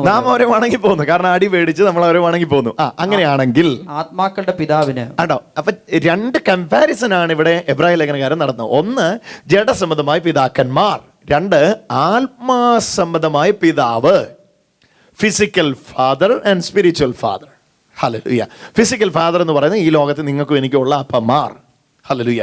അവർക്ക് നമ്മൾ കീഴ്പ്പെട്ടത് അടി കിട്ടുമല്ലോ എന്ന ഭയത്തിലാണ് ആ പ്രായത്തിൽ. ഒരുപക്ഷെ ഇപ്പോൾ അങ്ങനെ അല്ലായിരിക്കും. അത് അപ്പം വരുന്നുണ്ട്, അത് ചെയ്തില്ലെങ്കിൽ സ്നേഹത്തിൻ്റെ പുറത്തൊക്കെ ചെയ്തവർ വളരെ കുറവായിരിക്കും. മിക്കവാറും പേര് തല്ല് പേടിച്ച് ചെയ്തു വരാം. ഞാനൊക്കെ ആ കൂട്ടത്തിലുള്ളത്, തല്ല് പേടിച്ച് ചെയ്തവരാ. ഹല്ലേലൂയ. ആഗ്രഹം കൊണ്ടായിട്ട് ചെയ്തതല്ല, പക്ഷേ അപ്പം വന്ന് പൊട്ടിക്കുമല്ലോ എന്നോർത്ത് ചെയ്തു പോയതാ. ഹല്ലേലൂയ. അതെവിടെ പറയുന്നത്? അവർ വായിച്ചു, ഒന്നുകൂടെ വായിച്ചു. അത് നമ്മുടെ ജഡസംബന്ധമായ പിതാക്കന്മാർ നമ്മെ ശിക്ഷിച്ചപ്പോൾ നാം അവരെ വണങ്ങിപ്പോന്നുവല്ലോ. ആത്മാക്കളുടെ പിതാവിന്. എന്നിട്ട് ചോദിക്കുക, ആത്മാക്കളുടെ പിതാവിന് ഏറ്റവും അധികമായി കീഴടങ്ങി ജീവിക്കേണ്ടതല്ലേ? കീഴടങ്ങി ജീവിക്കേണ്ട. ജഡത്തിൽ തല്ലിയ ജഡീക അപ്പന് നിങ്ങൾ കീഴടങ്ങിയെങ്കിൽ ആത്മാവിൽ നിങ്ങളെ ഉപദേശിക്കുന്ന ആത്മാക്കളുടെ ഉടമസ്ഥനായ ദൈവത്തിന് എത്രയധികം കീഴടങ്ങി ജീവിക്കേണ്ടതല്ലയോ? ആ ബാലശിക്ഷ എന്നുള്ളതിൻ്റെ ആ റിയൽ പിക്ചർ വേറെ എവിടെയും പോകണ്ട. കൊരിന്ത്യലേഖനം 11-ാം അധ്യായത്തിൽ ഇത് വിശദീകരിക്കുന്നുണ്ട്. അത് തിന്നുകയും കുടിക്കുകയും ചെയ്യുന്നവൻ ശരീരത്തെ വിവേചിക്കാഞ്ഞാൽ തനിക്ക് തന്നെ ശിക്ഷാവിധി തിന്നുകയും കുടിക്കുകയും ചെയ്യുന്നു. ഇത് ഹേതുവായി നിങ്ങളിൽ പലരും ബലഹീനരും അനേകരും നിദ്ര കൊള്ളുന്നു. നമ്മെ തന്നെ വിധിച്ചാൽ വിധിക്കപ്പെടുകയില്ല. വിധിക്കപ്പെടുന്നെങ്കിലും നാം ലോകത്തോടു കൂടെ ശിക്ഷാവിധിയിൽ അകപ്പെടാതിരിക്കേണ്ടതിന് കർത്താവ് നമ്മെ ബാലശിക്ഷ കഴിക്കുകയാണ്. കർത്താവ് നമ്മെ ബാലശിക്ഷ 11-ാം അധ്യായത്തിൽ ഇത് വിശദീകരിക്കുന്നു. പക്ഷേ ഇവിടെ നിന്നുകൊണ്ട് നിങ്ങൾ ഇതിനെ മനസ്സിലാക്കിയാൽ 11-ാം അധ്യായത്തിൽ പോകുമ്പോൾ ഭയങ്കര ഈസിയാണ് മനസ്സിലാക്കാൻ. ഇത്രയൊന്നും മനസ്സിലാക്കണം. കർത്താവിൻ്റെ ബാലശിക്ഷ എന്ന് പറയുന്നത് എന്നെ ജഡത്തിൽ ദണ്ഡിപ്പിക്കുകയല്ല. പുതിയ നിയമത്തിൽ ജഡീക ദണ്ഡനം കർത്താവിൻ്റെ പരിപാടി അല്ല. നിങ്ങളൊന്ന് കൊരിന്ത്യർക്ക് എഴുതിയ ലേഖനം 5-ാം അധ്യായം ഒന്ന് വായിച്ചു നോക്കി. ഒരുത്തനിതാ അപ്പൻ്റെ ഭാര്യയെ, സ്റ്റെപ്പ് മദറിനെ, 2ാം അമ്മയെ ഭാര്യയായി പരിഗണിച്ച് സഭയ്ക്കകത്തിരിക്കുകയാണ്. അപ്പല്ലോസ് എന്ന് പറയുന്ന ശുശ്രൂഷകൻ അവനെ വിലക്കുന്നില്ല, അവൻ സഭയ്ക്കകത്തിരിക്കുകയാണ്. അപ്പോൾ അവിടെ ഇവൻ്റെ നേരെ നടപടി എടുക്കുകയാണ്. കൊരിന്ത്യർക്ക് എഴുതിയ ലേഖനം 5-ാം അധ്യായം നിങ്ങൾക്ക് വായിക്കാൻ താല്പര്യമുണ്ടെങ്കിൽ വേണമെങ്കിൽ എടുത്ത് വായിക്കാം. നിങ്ങളും എൻ്റെ ആത്മാവും നമ്മുടെ കർത്താവായ യേശുവിൻ്റെ ശക്തിയോടുകൂടെ ഒന്നിച്ച് അവനെ ആത്മാവ് കർത്താവായ യേശുവിൻ്റെ നാളിൽ രക്ഷിക്കപ്പെടേണ്ടതിന് ജഡസംഹാരത്തിനായി സാത്താനെ ഏൽപ്പിച്ചു കൊടുക്കണമെന്ന് വിധിച്ചിരിക്കുന്നു. നിങ്ങളുടെ പ്രശംസ നന്നല്ല. അസാരം പുളിമാവ് വായിക്കൂ സാറേ. നിങ്ങളും എൻ്റെ ആത്മാവും. നിങ്ങൾ ശ്രദ്ധിച്ചു കേട്ടെ, എന്താണ് ഇവിടുത്തെ നടപടി? എന്താണ്? അപ്പൻ്റെ ഭാര്യയെ വെച്ചോണ്ടിരുന്നവൻ അവനാണ് വിഷയക്കാരൻ. അപ്പൻ്റെ ഭാര്യയെ വെച്ചോണ്ടിരുന്നവൻ അവനാണ് വിഷയക്കാരൻ. അപ്പൻ്റെ ഭാര്യയെ വെച്ചോണ്ടിരുന്നവൻ്റെ മേലെ എടുക്കുന്ന നടപടിയാണ് പറയുന്നത്. സ്വാഭാവികമായിട്ടും ഈ പറയുന്ന കേൾക്കുന്ന പോലെയാണ് കർത്താവിനെ അവനെ അങ്ങ് ശിക്ഷിച്ചാൽ മതി. ഒരടി കർത്താവിനെ കൊടുത്ത് അവനെ അങ്ങ് ഒതുക്കിയാൽ പോരെ. പക്ഷെ ഇവിടെ അടി കൊടുക്കാൻ വേണ്ടി സാത്താനെ ഏൽപ്പിച്ചു കൊടുക്കുക. നോക്കി 5-ാം അധ്യായം നിങ്ങളും എൻ്റെ ആത്മാവും, നിങ്ങളെന്ന് പറയുന്നത് കൊരിന്ത് സഭ, എൻ്റെ ആത്മാവെന്ന് പറയുന്നത് അപ്പോസ്റ്റോൾഷിപ്പ്, അപ്പോസ്തോലിക അധികാരം, സ്പിരിച്വൽ കവറേജ്, അപ്പോസ്തോലിൻ്റെ മേലുള്ള ആത്മീക സംരക്ഷണ വലയം, സ്പിരിച്വൽ കവറേജ്. ഓക്കെ, നിങ്ങളും എൻ്റെ ആത്മാവും, മൂന്നാമത്തെ നമ്മുടെ കർത്താവായതിൻ്റെ ശക്തി, കർത്താവായ യേശുവിൻ്റെ ശക്തി. ഇത് മൂന്നും കൂടി ഇവനെ രക്ഷിക്കാൻ വേണ്ടി വ്യാപരിച്ചത്. അതുകൊണ്ട് തന്നെ ഇവനെ ശിക്ഷിക്കാനും ഇത് മാറിക്കൊടുക്കണം. ഇതില്ലാതെ തൊടാനൊക്കത്തില്ല. ഇത് വലിയ മർമ്മമാണ്. ഒരു ഹല്ലേലൂയ പറഞ്ഞല്ലേ. ഹല്ലേലൂയ. ഇത് മൂന്നും കൂടി ഒരുത്തനെ എടുത്തത്. അതുകൊണ്ട് തന്നെ ഇത് മൂന്നും കൂടെ ഇടപെടാതെ ഒരുത്തനെ കൊടുക്കാനും ഒക്കത്തില്ല. ഇത് മൂന്നും ഉള്ളത്രയും കാലം നിങ്ങളെ തൊടാൻ ഒരു ശക്തിക്കും പറ്റുകയില്ല. ഹല്ലേലൂയ. നിങ്ങൾക്ക് വേണ്ടി നിൽക്കുന്ന ഒരു ഫെലോഷിപ്പ്. ഹല്ലേലൂയ. നിങ്ങളും എൻ്റെ ആത്മാവും. നിങ്ങളെന്ന് അവിടെ ഉദ്ദേശിച്ചിരിക്കുന്ന കൊരിന്ത്യൻ ഫെലോഷിപ്പാണ്. പിന്നെ എൻ്റെ ആത്മാവ് ഉദ്ദേശിച്ചിരിക്കുന്ന അപ്പോസ്തലന്റെ മേലുള്ള ആത്മീയ അധികാരമാണ്. മൂന്നാമത്തേത് നമ്മുടെ കർത്താവായ യേശുവിൻ്റെ ശക്തി. ഇത് മൂന്നും കൂടെ കൂടിയ ഇവനെ സാത്താൻ്റെ കയ്യിൽ നിന്ന് രക്ഷിച്ചേ. അതുകൊണ്ട് തന്നെ ഇവനെ ഇനി സാത്താൻ തിരിച്ചെടുക്കണമെങ്കിൽ പോലും ഇത് മൂന്നും മാറ്റി കൊടുക്കണം. ഹല്ലേലൂയ. യേശുവിൻ്റെ ശക്തിയാണ് പ്രവർത്തിച്ചത്. അപ്പോസ്തലനാ സുവിശേഷം പറഞ്ഞത്. ഇടിവിൽ നിന്നത് ഇവനോടൊപ്പം കൈകോർത്തത് കൊരിന്ത്യൻ ഫെലോഷിപ്പാണ്, കൊരിന്തിലെ കൂട്ടായ്മയാണ്. അതുകൊണ്ട് തന്നെ ഇവൻ്റെ മേൽ ഇവരുടെ 3 പേരുടെയും പ്രൊട്ടക്ഷൻ ഉണ്ട് ഇവരുടെ മേൽ. ഹല്ലേലൂയ. ഇവൻ്റെ മേൽ. അതുകൊണ്ട് തന്നെ ഇത് മാറാതെ ഒരു വിഷയം ഇവനെ തൊടാൻ പറ്റില്ല. അതുകൊണ്ട് ഇവൻ മാറ്റി കൊടുക്കുക. നിങ്ങളും എൻ്റെ ആത്മാവും നമ്മുടെ കർത്താവായ യേശുവിൻ്റെ ശക്തിയും കൂടെ ഒന്നിച്ചു കൂടിയിട്ട് അവനെ ആത്മാവ് കർത്താവായ യേശുവിൻ്റെ നാളിൽ രക്ഷിക്കപ്പെടണം എന്ന് പറഞ്ഞാൽ അവരെ രക്ഷ നഷ്ടപ്പെടുന്നില്ല. ആത്മാവ് കർത്താവായ യേശുവിൻ്റെ നാളിൽ രക്ഷിക്കപ്പെടേണ്ടതിന് അവനെ ജഡസംഹാരത്തിനായി, കണ്ടോ, അടിവരെ ഇട്ടോ പദത്തിന്, ജഡസംഹാരത്തിനായി സാത്താൻ ഏൽപ്പിക്കണം. കണ്ടോ, ജഡത്തെ സംഹരിക്കുന്നത് കർത്താവല്ല പുതിയ നിയമത്തിൽ. മനസ്സിലാക്കി. ഞാൻ ഈ പുതിയ നിയമത്തിൽ നിന്ന് എടുത്തു പറയുന്നതിൻ്റെ കാരണം പഴയ നിയമത്തിൽ ദാസ്യത്വത്തിൻ്റെ കീഴിൽ ഈ പരിപാടിയൊക്കെ ഉണ്ടായിരുന്നു. അത് മറക്കരുത്. അതുകൊണ്ട് ഞാൻ ഈ പുതിയ നിയമം ഒന്ന് എംഫസൈസ് ചെയ്തു. പുതിയ നിയമത്തിൽ ജഡസംഹാരം കർത്താവിൻ്റെ ജോലി അല്ല. യെശയ്യാവ് എന്ന് പറയുന്ന പ്രവാചകൻ 2 ഫേസും കണ്ടു ദൈവത്തിൻ്റെ. ഒന്ന് പ്രതികാര ദിവസവും, 2 പ്രസാദ വർഷവുമാണ്. അവർ ജീവിച്ചത് പ്രതികാര ദിവസത്തിൽ. അതുകൊണ്ട് ഷൂന്ന് ഭൂമി പിളർന്ന് വിളുങ്ങിക്കളയുന്നു. ഒന്ന് പറഞ്ഞ് രണ്ടാമതിന് കുഷ്ഠം വരുന്നു. 430 കൊല്ലം അവിടെ, 12 വർഷം ഇവിടെ. അമാല്യക്കര്, ഗിർഗസ്യര്, ബൂസര്, ഹിത്യര്, അമോന്യര്, പെരൂസ്യര്, ഇങ്ങനെ ജാതികളെല്ലാം പീഡിപ്പിക്കുന്നു. അത് പ്രതികാര ദിവസത്തിൽ അവർ ജനിച്ചത്. പക്ഷെ നിങ്ങൾ അങ്ങനെയല്ല. നിങ്ങൾ പ്രസാദ വർഷത്തിലാണ്. നമ്മുടെ കർത്താവിൻ്റെ പ്രസാദ വർഷം. ഒന്ന് പറഞ്ഞേ, കർത്താവിൻ്റെ പ്രസാദ വർഷം. കരമുയർത്തി ഒന്ന് പറഞ്ഞേ, നമ്മുടെ കർത്താവിൻ്റെ പ്രസാദ വർഷം. ഹല്ലേലൂയ. ഈ പ്രസാദ വർഷത്തിൽ ശിക്ഷയല്ല, പിന്നെയോ സ്നേഹത്തോടെയുള്ള സംവാദമാണ്. ആ സംവാദമാണ് കർത്താവിൻ്റെ ബാലശിക്ഷ. ഇന്ന് ഏതെങ്കിലും തരത്തിലുള്ള ജഡീക രോഗങ്ങളാൽ ഭാരപ്പെടുന്നവർ, ഹല്ലേലൂയ, അല്ലെങ്കിൽ ഏതെങ്കിലും തരത്തിലുള്ള പ്രശ്നങ്ങളിലൂടെ കടന്നു, ഇതിലൂടെയെല്ലാം ദൈവം എന്നെ ഒരുക്കുകയാണ് എന്ന് പറയുമ്പോൾ കർത്താവ് ചെയ്യാത്തത് കർത്താവ് ചെയ്തു നിങ്ങൾ പറയുകയാണ്. No no no no. നിങ്ങളുടെ കുടുംബം തകർത്തിട്ടോ, നിങ്ങളുടെ ഭാര്യയിൽ നിങ്ങളെ പിരിച്ചിട്ടോ, നിങ്ങളുടെ ഭർത്താവിൽ നിന്ന് നിങ്ങളെ പിരിച്ചിട്ടോ, നിങ്ങളെ വണ്ടിക്കടി തള്ളിയിട്ടിട്ടോ കർത്താവിൻ്റെ അടുക്കലേക്ക് കൊണ്ടുവരേണ്ട ഗതികേട് കർത്താവിനില്ല. സ്നേഹസ്വരൂപനായ ഒരു അപ്പനെ കാണുക. കരങ്ങളെ അടിച്ചൊന്ന് യേശുവിന് ആരാധന കൊടുത്താട്ടെ. അപ്പൊ പിന്നെ എന്താ കർത്താവിൻ്റെ ഉപദേശം? തെറ്റിൽ ജീവിക്കുന്നവനോടും നന്മയിൽ ജീവിക്കുന്നവനോടും കർത്താവിൻ്റെ ഉപദേശം, കർത്താവിൻ്റെ ബാലശിക്ഷയുടെ വിധമാണ് ആത്മാവിൽ പ്രതിപാദിക്കുന്ന ഉപദേശം. മക്കളോടെന്ന പോലെ സംവാദിക്കുന്ന, ആ സംവാദിക്കുക എന്നവിടെ പറഞ്ഞിരിക്കുന്ന ആശയത്തിന് വലിയ അർത്ഥമുണ്ട്. നിങ്ങളത് പിന്നത്തേതിൽ പഠിച്ചാട്ടെ. മക്കളോടെന്ന പോലെ സംവാദിക്കുന്ന പ്രതിവാദം നിങ്ങൾ മറന്നു കളയൂ എന്ന് പറഞ്ഞ് മക്കളോടെന്ന പോലെ മോനെ എങ്ങനെയാ ഒരപ്പൻ കറക്റ്റ് ചെയ്യാതെ വിടുവോ? നിങ്ങൾക്ക് മക്കളുണ്ട്, എനിക്കും കുഞ്ഞുണ്ട്. എൻ്റെ കുഞ്ഞ് കറക്റ്റഡാ അവൾ അല്ലെങ്കിൽ അവൻ അല്ലെങ്കിൽ അവൾ ഒരു പക്ഷെ പറഞ്ഞേക്കാം പപ്പ ഇതാ ശരി, എന്നാൽ പോലും നിങ്ങൾ വിടത്തില്ല, സംവാദിച്ചുകൊണ്ടിരിക്കും. മോനെ മോനെ മോനെ അത് പാടില്ലടാ, അത് പാടില്ല, അത് പാടില്ല. എന്നാ കാര്യം? നിങ്ങൾക്കൊരു ദണ്ണമുണ്ട്. ദണ്ണമെന്ന് ഞാനങ്ങ് പറഞ്ഞത്, നിങ്ങൾക്കൊരു നൊമ്പരമുണ്ട്. അത് ആരാണ്? നിങ്ങളുടെ മകനാണ്. അവൻ നിങ്ങളെ എത്ര പഠിപ്പിക്കാൻ വന്നാലും നിങ്ങൾ അവനെ ഉപദേശിച്ചുകൊണ്ടിരിക്കും. ഈവൻ ദോ അവന് നിങ്ങൾ ഉപദേശിക്കുന്ന ഇഷ്ടമില്ലെങ്കിൽ പോലും നിങ്ങൾ വിടത്തില്ല അവനെ. എന്നാ കാര്യം? എന്നാ കാര്യം? പ്രതിവാദം നടത്തിക്കൊണ്ടിരിക്കും. എന്നാ കാര്യം? അവൻ നിങ്ങളുടെ മകനും നിങ്ങൾ അവൻ്റെ അപ്പനുമാണ്. ഇതേ പ്രതിവാദമാ കർത്താവ് നടത്തുന്നേ. ഹല്ലേലൂയ. ഒന്ന് ഹല്ലേലൂയ പറഞ്ഞേ. ആ കർത്താവിൻ്റെ പ്രതിവാദമാണ് കർത്താവിൻ്റെ ബാലശിക്ഷ. ഹല്ലേലൂയ. ഇതില്ലെങ്കിൽ നിങ്ങൾ മക്കളല്ല. ഇതുള്ളവർക്കായി സ്തോത്രം ചെയ്യുന്നു. ഹല്ലേലൂയ. ഇത് ഇന്നും അനുഭവിക്കുന്നവർക്കായി സ്തോത്രം ചെയ്യുന്നു. ഇതുള്ള എത്ര പേര് ഇവിടെ വന്നിട്ടുണ്ട്? ഹല്ലേലൂയ. എൻ്റെ ബ്രദറെ, ആ പ്രതിവാദം എനിക്ക് കേൾക്കാൻ പറ്റുന്നെന്ന് പറയുന്നവർക്കായി സ്തോത്രം ചെയ്യുന്നു. ആരും തെറ്റാണ് എന്ന് പറഞ്ഞില്ല, പക്ഷെ എനിക്കറിയാം ബ്രദറെ ഞാൻ ചെയ്തത് തെറ്റാണ്. ഹല്ലേലൂയ. ആരും പുറത്തുനിന്ന് കണ്ടില്ല ഞാനത് ചെയ്യുന്നത്. വളരെ രഹസ്യമായിട്ട് ആരും അറിയാതെ ഒറ്റയ്ക്ക് പോയിട്ടാണ് ചെയ്തത്. ഒരു മനുഷ്യൻ അറിഞ്ഞില്ല. പക്ഷെ ചെയ്ത് വന്ന ആ സമയം മുതൽ അപ്പൻ്റെ വാദം അകത്ത് തുടങ്ങിയതുകൊണ്ട് ഇനി ആ പരിപാടിക്ക് ഞാനില്ല, എന്നെ വിളിക്കണ്ട എന്ന് പറയുന്നവർക്കായി സ്തോത്രം. ഹല്ലേലൂയ. ഇത് ഉപദേശിച്ചു മാറ്റിയതല്ല. ഇത് കോൺഗ്രിഗേഷൻ, കൂട്ടായ്മ തെറ്റ് കണ്ടുപിടിച്ച് നോട്ടീസ് ബോർഡിൽ പേരിട്ടിട്ട് ഇന്നയാൾ ഇന്ന സിൻ കമ്മിറ്റ് ചെയ്തിരിക്കുന്നു, അതുകൊണ്ട് 7 ആഴ്ചത്തേക്ക് അവൻ ഫെലോഷിപ്പിന് വരണ്ടെന്ന് പറഞ്ഞ് ചെയ്തതല്ല. നോ, അതിനൊക്കെ പരിമിതിയുണ്ട്. ഹല്ലേലൂയ. പക്ഷെ ഇത് കർത്താവ് നടത്തിയ കർത്താവിൻ്റെ പ്രതിവാദമാണ്. മക്കളോടെന്ന പോലെ. ആ പദം ഒന്ന് പറഞ്ഞു ചേർന്ന, മക്കളോടെന്ന പോലെ. ചെറുതൊന്ന് പറഞ്ഞേ, മക്കളോടെന്ന പോലെ പ്രതിവാദം നടത്തുന്ന ഈ പ്രതിവാദം നിങ്ങൾ 13-ാം അധ്യായം ഒന്നുകൂടെ എടുത്തു. നമുക്ക് ആ വാക്യം കൂടെ ഒന്ന് വായിച്ചിട്ട് 2-ാം ഭാഗത്തിലേക്ക് വരാം. ഇതിൻ്റെ നമ്മുടെ ജഡസംബന്ധമായ പിതാക്കന്മാർ നമ്മൾ എടുത്ത് ശിക്ഷിച്ചപ്പോൾ നമ്മൾ മടങ്ങിപ്പോന്നു. അവർ ശിക്ഷിച്ച കുറേ കാലവും ഞങ്ങൾക്ക് ബോധിച്ച പ്രകാരം അത്രേ അവനോ നാം അവൻ്റെ വിശുദ്ധി പ്രാപിക്കേണ്ട. അവർ തോന്നിയ പോലെയൊക്കെ അടിച്ചു, കൈ കിട്ടിയത് വെച്ച് അടിച്ചു. ഹലോ, അടുക്കളയിൽ വെച്ച് ദേഷ്യം വന്നപ്പോൾ താവി വെച്ചടിച്ചു, എന്നെ കൈ കിട്ടി അത് വെച്ചടിച്ചു, കുത്തി വേദനിപ്പിച്ചു, ചൂടുവെള്ളം കോരി ഒഴിച്ച അപ്പന്മാരെ എനിക്കറിയാം. ഹല്ലേലൂയ. മടല് വെട്ടി മക്കളെ അടിച്ച അപ്പന്മാരെ എനിക്കറിയാം. അതാ പറയുന്നു, ബോധിച്ച പോലെയൊക്കെ ചെയ്തു. കായലിരിപ്പ് പോലെ ദേഷ്യം തീരുന്നവരെ കെട്ടിയിട്ടടിച്ച അപ്പന്മാർ ഇവിടെ കണ്ടേക്കാം. അതവിടെ പറയുന്നേ, ബോധിച്ച പ്രകാരം ചെയ്തു. അവനോ അങ്ങനെയല്ല, അവനോ നാം അവന്റെ കണ്ടോ, ഞാൻ ആ അപ്പനെ പോലെ ആകാൻ. ഒന്ന് ഉറക്കെ പറഞ്ഞു, ഞാൻ ആ അപ്പനെ പോലെ ആകാൻ. ഏതേലും അപ്പന്മാർ തല്ലുന്ന മക്കള് ഈ പ്രായത്തിൽ എന്നെ പോലെ ആയാൽ മതി എന്നറിഞ്ഞ് തല്ലുന്ന അപ്പന്മാരുണ്ടോ? ഹലോ, മനസ്സിലായില്ല അല്ലേ? ഒന്നുകൂടെ പറയാം.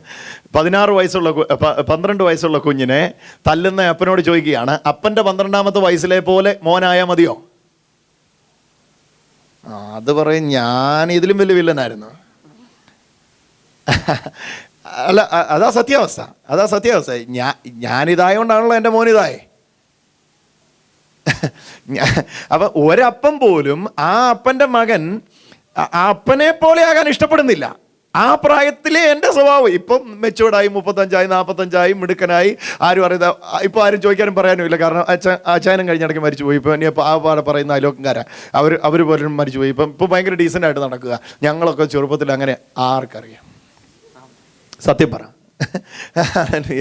അപ്പൊ ഒരപ്പം പോലും ബാല്യത്തിൽ അപ്പനെ പോലെ മകനാകാൻ ഇഷ്ടപ്പെടുന്നില്ല. ഞാൻ അടങ്ങുന്ന അപ്പൻ സമൂഹത്തിന്റെ കാര്യമാണ് പറയുന്നത്. എനിക്കുണ്ട് 6 വയസ്സുള്ള ഒരു കുഞ്ഞ്. ഞാൻ അടങ്ങുന്ന അപ്പൻ സമൂഹത്തിൽ ഒരാൾ പോലും ഇഷ്ടപ്പെടുന്നില്ല. എന്നെ പോലെ എൻ്റെ കുഞ്ഞാണ്ട, ഇപ്പോൾ ഉള്ള എന്നെ പോലെ ചിലപ്പോൾ ആയിക്കോട്ടെ എന്ന് ആഗ്രഹം ഉണ്ടാവും. അതെ, സത്യമല്ലേ? കുനിഞ്ഞിരുന്നാൽ മതി. ആമേ. എല്ലാ അപ്പന്മാരും അങ്ങനെ. പക്ഷെ ഇവിടെ ഇതാ, ഈ അപ്പനെ നിങ്ങൾ കാണുക. ഹല്ലേലൂയ. നാം അവന്റെ വിശുദ്ധി പ്രാപിക്കേണ്ടതിന്. ആ വാക്യം എന്നെ വല്ലാതെ തൊടുന്നു. നിങ്ങൾ ദയവായിട്ട് ആ വാക്യം വായിച്ചാട്ടെ. അവനോ നാം അവന്റെ യേശുവോ ഞാൻ അവന്റെ വിശുദ്ധി പ്രാപിക്കേണ്ടതിന്. നമ്മുടെ ഗുണത്തിനായി, എന്റെ ഗുണത്തിനായി എന്ന് പറഞ്ഞാൽ ഇവിടെ കർത്താവ് ഉറപ്പ് തരിക, കർത്താവിന്റെ ബാലശിക്ഷ കൊണ്ട് നിങ്ങൾക്കൊരു ദോഷം ഉണ്ടാകത്തില്ല, ഗുണമേ ഉണ്ടാകത്തുള്ളൂ. ഹല്ലേലൂയ. നിങ്ങൾക്ക് വണ്ടി ഇടിച്ചപ്പോൾ ദോഷം വന്നെങ്കിൽ അത് ചെയ്തത് കർത്താവല്ല. നിങ്ങൾക്ക് കട കത്തിപ്പോയപ്പോൾ ദോഷം വന്നെങ്കിൽ അത് ചെയ്തത് കർത്താവല്ല. ഹല്ലേലൂയ. നിങ്ങളുടെ വിവാഹം മാറിപ്പോയെങ്കിൽ അത് ചെയ്ത കർത്താവല്ല. ദോഷം വന്ന ഒന്നും കർത്താവ് ചെയ്തതല്ല. എത്ര പേര് എന്നോട് ചേർന്നത് പറഞ്ഞ് ആ ദൈവത്തിന്റെ ആ സ്നേഹത്തെ സ്വീകരിക്കാൻ താല്പര്യപ്പെടുന്നു? ദോഷം വരുന്നതൊന്നും എൻ്റെ കർത്താവ്. കാരണം ദോഷങ്ങളാൽ പരീക്ഷിക്കുന്ന ദൈവമല്ല അവിടുന്ന്. ഉറക്കെ പറഞ്ഞു, ദോഷങ്ങളാൽ. ഉറക്കെ പറ, ദോഷങ്ങളാൽ പരീക്ഷിക്കുന്ന ദൈവം അല്ല അവിടുന്ന്. ദൈവത്തെക്കുറിച്ചുള്ള വികലമായ ചിത്രം നിങ്ങളുടെ എൻ്റെയും കണ്ണിന് മുമ്പിൽ വരച്ച് കാട്ടുക എന്നുള്ളത് കള്ള പിശാചിന്റെ തന്ത്രം. ആദ്യം മുതൽക്ക് അവൻ പയറ്റിയത് ഇതേ തന്ത്രമാണ്. വാസ്തവമായും ദൈവം നിങ്ങളോട് ഇത് പറഞ്ഞിട്ടുണ്ടോ? വാസ്തവമായിട്ട് ഇത് പറഞ്ഞിട്ടുണ്ടോ? ദൈവത്തെ തെറ്റിദ്ധരിപ്പിക്കുകയാണ് പിശാചിന്റെ ആദ്യം മുതലുള്ള പദ്ധതി. എന്നാൽ തെറ്റിദ്ധരിക്കാതെ ശരിക്കും ധരിക്കും നിങ്ങളായിട്ട്. നിങ്ങൾ പറ, ഞങ്ങളുടെ അപ്പനെ ഞങ്ങൾക്കറിയാം. Hallelujah, hallelujah. ഞങ്ങളുടെ അപ്പനെ ഞങ്ങൾക്കറിയാം. അങ്ങനെ പറയുന്നവർക്കായി സ്തോത്രം. ഹല്ലേലൂയ. ഈ വ്യക്തിപരമായ ഇടപാട് ദൈവമായിട്ടുള്ളവർക്കായി സ്തോത്രം. ആരും കാണുന്നില്ല, ഒറ്റയ്ക്കാ ബ്രദറെ. എൻ്റെ ജീവിതത്തെക്കുറിച്ച് ആർക്കും അറിയത്തില്ല. ഞാൻ എവിടെ നിന്ന് വരുന്നു, എങ്ങോട്ട് പോകുന്നു, ഒന്നും ആർക്കും അറിയത്തില്ല. പക്ഷേ അന്തരീന്ദ്രിയങ്ങളെ ശോധന ചെയ്യുന്ന ദൈവം എൻ്റെ തെറ്റുകളെ കണ്ട് എന്നെ ഉപദേശിക്കാറുണ്ട്. ഞാൻ എന്നെ മാറ്റുകയല്ല, എന്നെ കർത്താവ് ഉപദേശിച്ച് മാറ്റുന്നുണ്ട്. ഈ പ്രതിവാദം ഞാൻ അനുഭവിക്കുന്നു. ഈ പ്രതിവാദം അനുഭവിക്കുന്നവർക്കായി സ്തോത്രം. ഹല്ലേലൂയ. പ്രതിവാദമാണ്. ഒന്ന് പറഞ്ഞ ആ വാക്ക്, പ്രതിവാദം. നിങ്ങളതൊന്ന് കേട്ടൊന്ന് പറഞ്ഞു. പ്രതിവാദം, മക്കളോട് എന്ന പോലെ നടത്തുന്ന പ്രതിവാദം. അപ്പൻ ഒരു മകൻ്റെ പുറകെ, പാപ്പാ എന്നോടത് പറയണ്ട, നിർത്തുവോ? എനിക്കത് പറയുന്നത് ഇഷ്ടമില്ല. ഇപ്പോഴത്തെ ആ സ്റ്റൈല് കണ്ടിട്ടില്ലേ? I don't like that. Okay, don't force me. Okay, I will not do that. Okay എന്ന് പറയുമ്പോഴും still you are following. Still you are saying again and again, children, come, മോനെ, this is what, this is എന്നാ burden. പറഞ്ഞേ, അവൻ വലിയ സാഹിബിനെ പോലെ English പറഞ്ഞിട്ട് നിങ്ങൾ എന്നെ അവനെ വിടാത്തേ? Come on. നിങ്ങളൊരപ്പനാ. ഇതേ അപ്പനാവൻ. ഇതേ അപ്പനാണ് അവിടുന്ന്. പുറകെ നടക്കുക പ്രതിപാദിച്ചോണ്ട്. പുറകെ നടത്തുക. ഈ പ്രതിപാദനമാണ് മക്കളോട് എന്ന പോലെ നടത്തുന്ന പ്രതിപാദനമാണ്. ആ പ്രതിപാദമാണ് കർത്താവിൻ്റെ ബാലശിക്ഷ. ഇത് അനുഭവിക്കാൻ എത്ര പേർക്ക് താല്പര്യമുണ്ട്? ഇതില്ലെങ്കിൽ സൂക്ഷിച്ചോണം. ഇത് അനുഭവിക്കാൻ താല്പര്യമാണെന്ന് പറഞ്ഞപ്പോൾ കൈ പൊക്കാത്തവരെ സൂക്ഷിച്ചോണം. ഇവിടെ ഇരിക്കുന്നെങ്കിലും ഭരണപക്ഷമല്ല, പ്രതിപക്ഷമാണ്. ഹല്ലേലൂയ. മക്കളോടെന്ന പോലെ, ഒന്ന് ചേർന്ന് പറഞ്ഞു, മക്കളോടെന്ന പോലെ. കൗലയുടെ മക്കൾക്ക് ഇതില്ല. കാരണം ആര് ഉപദേശിക്കാനാ? കാരണം ആരിൽ നിന്നുണ്ടായ സന്തതിയാന്ന് വേശ്യക്കറിയില്ല. അതുകൊണ്ട് തന്നെ ഉപദേശിക്കാൻ ആരെ ഏൽപ്പിക്കും? ഹല്ലേലൂയ. ജാരസന്തതിയാണ്. പക്ഷേ അപ്പൻ ആരാന്ന് അറിയാവുന്നവർക്കറിയാം. ഹല്ലേലൂയ. എനിക്ക് ഉപദേശിക്കാൻ എനിക്കൊരു അപ്പനുണ്ട്. ഹല്ലേലൂയ. അത് അനുഭവിക്കുന്നവർക്കായി സ്തോത്രം. പുതിയ ഉടമ്പടിയിൽ ഇതാണ് പ്രിയമുള്ളവരെ. പണ്ട് കല്ലിൽ എഴുതിയ കൽപ്പലക നിങ്ങളോട് നിയമം അനുസരിക്കാൻ പറഞ്ഞെങ്കിൽ കർത്താവ് അന്നേ പറഞ്ഞു വെച്ചാൽ കുറഞ്ഞോന്ന് കഴിഞ്ഞിട്ട് ഞാൻ എൻ്റെ നിയമത്തെ അവരുടെ ഉള്ളിലാക്കും. ഇനി ആരും അവരെ ഉപദേശിക്കയില്ല, എന്നാൽ അവരെൻ്റെ പ്രമാണത്തിൽ നടക്കും. ആരും ഉപദേശിക്കാതെ എങ്ങനെയാ പ്രമാണത്തിൽ നടക്കുന്നത്? ഇതാ പരിപാടി. ഉപദേശി അകത്താ. ഹല്ലേലൂയ. കർത്താവിൻ്റെ പ്രതിപാദനം അകത്താ. ഞാൻ അവരുടെ ഉള്ളത്തിൽ പ്രതിപാദിക്കും. ഞാൻ അവരെ കറക്റ്റ് ചെയ്യും. ആരും അവരെ കറക്റ്റ് ചെയ്യാൻ ഉണ്ടാകുകയില്ല, പക്ഷെ ഞാൻ അവരെ കറക്റ്റ് ചെയ്യും. ഹല്ലേലൂയ. ഈ പ്രതിപാദനം അനുഭവിക്കാൻ എത്ര പേർക്ക് താല്പര്യമുണ്ട്? കരങ്ങൾ ഉയർത്തിക്കൊണ്ടെന്ന് പറഞ്ഞു, യേശുവേ കർത്താവേ. ഈ കായ്ക്കൈയും അരക്കൈയും ഉയർത്തി നല്ലതായിട്ട് അങ്ങോട്ട് ഉയരട്ടെ. രണ്ട് കൈയും അങ്ങോട്ട് ഉയരട്ടെ. ഹല്ലേലൂയ. ഒന്ന് പറഞ്ഞു, യേശുവേ ഇന്ന് മകനോടെന്ന പോലെയുള്ള ആ പ്രതിപാദത്തെ ഒന്ന് ചേർന്ന് പറഞ്ഞു, യേശുവേ മകനോടെന്ന പോലെയുള്ള, മകളോടെന്ന പോലെയുള്ള ആ പ്രതിപാദത്തിന് ഞാൻ എൻ്റെ ഹൃദയത്തെ വിട്ടുകൊടുക്കുന്നു. ഞാൻ എൻ്റെ മനസ്സിനെ വിട്ടുകൊടുക്കുന്നു. എനിക്ക് മനസ്സിലായി കർത്താവേ, എൻ്റെ ഹൃദയത്തിൽ മന്ത്രിക്കുന്ന ആ ദൈവശബ്ദത്തെ എല്ലാവരും കരമുയർത്തി പറഞ്ഞു, യേശുവേ എൻ്റെ കർത്താവേ, എൻ്റെ ഹൃദയത്തിൽ മന്ത്രിക്കുന്ന ആ ദൈവശബ്ദത്തെ അനുസരിച്ച് ജീവിക്കാൻ അങ്ങയുടെ മകൻ എന്ന പദവിയിൽ എന്നെ നിർത്തിയവർക്കായി സ്തോത്രം. മക്കൾക്ക് മാത്രമേ ഈ ഹൃദയത്തോടുള്ള പ്രതിപാദനം ഉള്ളൂ എന്ന് ഞാൻ അറിയുന്നു. ഉറക്കെ പറഞ്ഞേ, മക്കൾക്ക് മാത്രമേ ഈ ഹൃദയത്തോടുള്ള പ്രതിപാദനമുണ്ട് എന്ന് ഞാൻ അറിയുന്നു. എന്നെ അങ്ങയുടെ മകനാക്കി ഈ പ്രതിപാദനം എനിക്ക് തന്നതിന് നന്ദി കർത്താവേ. ഹല്ലേലൂയ. എല്ലാ മക്കളും ഒന്ന് പറഞ്ഞു, യേശുവേ നന്ദി. ഹല്ലേലൂയ. കർത്താവെ, പ്രത്യേകിച്ച് ഇന്ന് ടെലിവിഷനിലൂടെ ഓൺലൈനായിട്ട് ഇപ്പം തന്നെ ലോകരാജ്യങ്ങളിൽ ഗ്രേസ് കമ്മ്യൂണിറ്റി TV എന്ന വെബ്സൈറ്റിലൂടെ ഈ ശുശ്രൂഷ വീക്ഷിക്കുന്നവർക്ക് വേണ്ടി പ്രത്യേകിച്ച് ഞാൻ പ്രാർത്ഥിക്കുന്നു. ഈ വചനത്തിൻ്റെ ഇത്രയും നിർണയം വെച്ചുകൊണ്ട് തന്നെ ഞാൻ അവർക്ക് വേണ്ടി പ്രാർത്ഥിക്കുമ്പോൾ കർത്താവ് എനിക്ക് വ്യക്തത അവരുടെ ഉള്ളിൽ ഇടുവാൻ പരിശുദ്ധാത്മാവ് സഹായിച്ചാട്ടെ. ആ വ്യക്തത മറ്റൊന്നുമല്ല, ഞങ്ങളുടെ ഹൃദയത്തോട് ദൈവം പ്രതിപാദിക്കുന്ന ആ പ്രതിവാദമാണ് കർത്താവിൻ്റെ ബാലശിക്ഷ. പലപ്പോഴും ആ പ്രതിവാദം അംഗീകരിക്കാൻ ഞങ്ങൾക്കൊരു പെയിൻ എടുക്കേണ്ടി വരുന്നു. ഏത് ശിക്ഷയും ആ തൽക്കാലത്തേക്ക് ഗുണകരമല്ല, പിന്നത്തേതിൽ ഗുണമാണ്. ആ പെയിൻ ഉണ്ട് കർത്താവ്. ഞങ്ങളുടെ ഇഷ്ടങ്ങളോട് നോ പറയുമ്പം ഞങ്ങൾ അനുഭവിക്കേണ്ടി വരുന്ന ആ ഒരു പെയിൻ, അത് അനുഭവിക്കാൻ ഞങ്ങൾക്ക് തന്നിരിക്കുന്ന കൃപയ്ക്കായിട്ട് നന്ദി. ആ പെയിൻ്റെ മുമ്പിൽ ഒരു ഗെയിൻ ഞങ്ങൾ കാണുന്നു കർത്താവേ. ഹല്ലേലൂയ. ആ വേദനയുടെ ആ കർത്താവ് അതല്ല എന്ന് പറഞ്ഞ് ഞങ്ങളെ തിരുത്തുമ്പം ഞങ്ങൾക്കുണ്ടാകുന്ന ആ വേദന, ആ ശിക്ഷയുടെ ആ വേദന ഞങ്ങൾ റൂട്ട് തിരിച്ചു വിടുമ്പോൾ ഞങ്ങൾക്കുണ്ടാകുന്ന ആ നഷ്ടങ്ങളുടെ വേദന ഞങ്ങൾ വിശ്വാസത്താൽ നന്ദി പറഞ്ഞ് സ്വീകരിക്കുന്നു. നാഥ, ഞങ്ങളുടെ നന്മയ്ക്കാണതെന്ന് ഞങ്ങൾ അറിയുന്നു. കരമടിച്ചൊന്ന് യേശുവിന് ആരാധന കൊടുത്തോ. ഓരോ ജീവിതങ്ങളുടെ മേലും ഈ കൃപയുടെ വലിയ ബഹുത്വം വ്യാപരിച്ചിറങ്ങട്ടെ. അതിനായിട്ട് നന്ദി കർത്താവേ, യേശുവിൻ നാമത്തിൽ ആമേൻ. കരമടിച്ചൊന്ന് യേശുവിന് ആരാധന കൊടുത്തേ. ഈ ആ ഒരു പെയിന് ഈ എബ്രായക്കാർക്കുണ്ടായി. അതാണ് ഇവിടെ വായിക്കുന്നത്. ഏത് ശിക്ഷയും വേണമെങ്കിൽ അതോടൊന്ന് നമുക്കൊന്ന് തൊടാം അല്ലേ. എബ്രായർക്ക് എഴുതിയ ലേഖനം ആകട്ടെ. എബ്രായർക്ക് എഴുതിയ ലേഖനം 12-ാം അധ്യായത്തിന്റെ ഏത് ശിക്ഷയും എത്രാമത്തെ വാക്യത്? 11-ാമത്തെ വാക്യം. എബ്രായ ലേഖനം 12-ാം അധ്യായത്തിന് 11-ാമത്തെ വാക്യം. ഏത് ശിക്ഷയും തൽക്കാലം സന്തോഷകരമല്ല. തൽക്കാലത്തേക്ക് സന്തോഷകരമല്ല. ഇങ്ങനെ പോകുന്നവനെ പിടിച്ച് ഇങ്ങോട്ട് പെട്ടെന്ന് തിരിച്ചു വിടുന്നത് സന്തോഷം ഉണ്ടാക്കുമോ? അതിനൊരു പെയിനില്ലേ? അതിനൊരു വേദനയില്ലേ? എൻ്റെ ഇഷ്ടങ്ങളോട് ഞാൻ നോ പറയുമ്പം അതിനൊരു വേദനയില്ലേ? ഇല്ലേ? ഒന്ന് മിണ്ടിക്കും. എൻ്റെ ഇഷ്ടം അത് ചെയ്യാൻ വേണ്ടിയായിരുന്നു, പക്ഷേ എന്നെ ഇപ്പോൾ വേറൊരു ഡയറക്ഷനിലേക്ക് കർത്താവ് തിരിച്ചു വിടുന്നു. അതിന് എനിക്കൊരു പെയിനുണ്ട്. എനിക്ക് സാക്രിഫൈസ് ചെയ്യേണ്ടി വരുന്ന എൻ്റെതായ കുറേ സെൽഫുകളുണ്ട്. ആ സെൽഫാണ് ഇവിടെ പറയുന്ന വേദന. ഇവിടെ ഇത് തന്നെയാണ് അവർക്ക് സംഭവിച്ചത്. ഇവർ പലർക്കും വിശ്വാസത്യാഗം സംഭവിച്ചു. ആർക്കാ? ഈ എബ്രായ ക്രിസ്ത്യാനികൾക്ക് പലർക്കും വിശ്വാസത്യാഗം സംഭവിച്ചു. ഇവിടെ ഉണ്ടോ?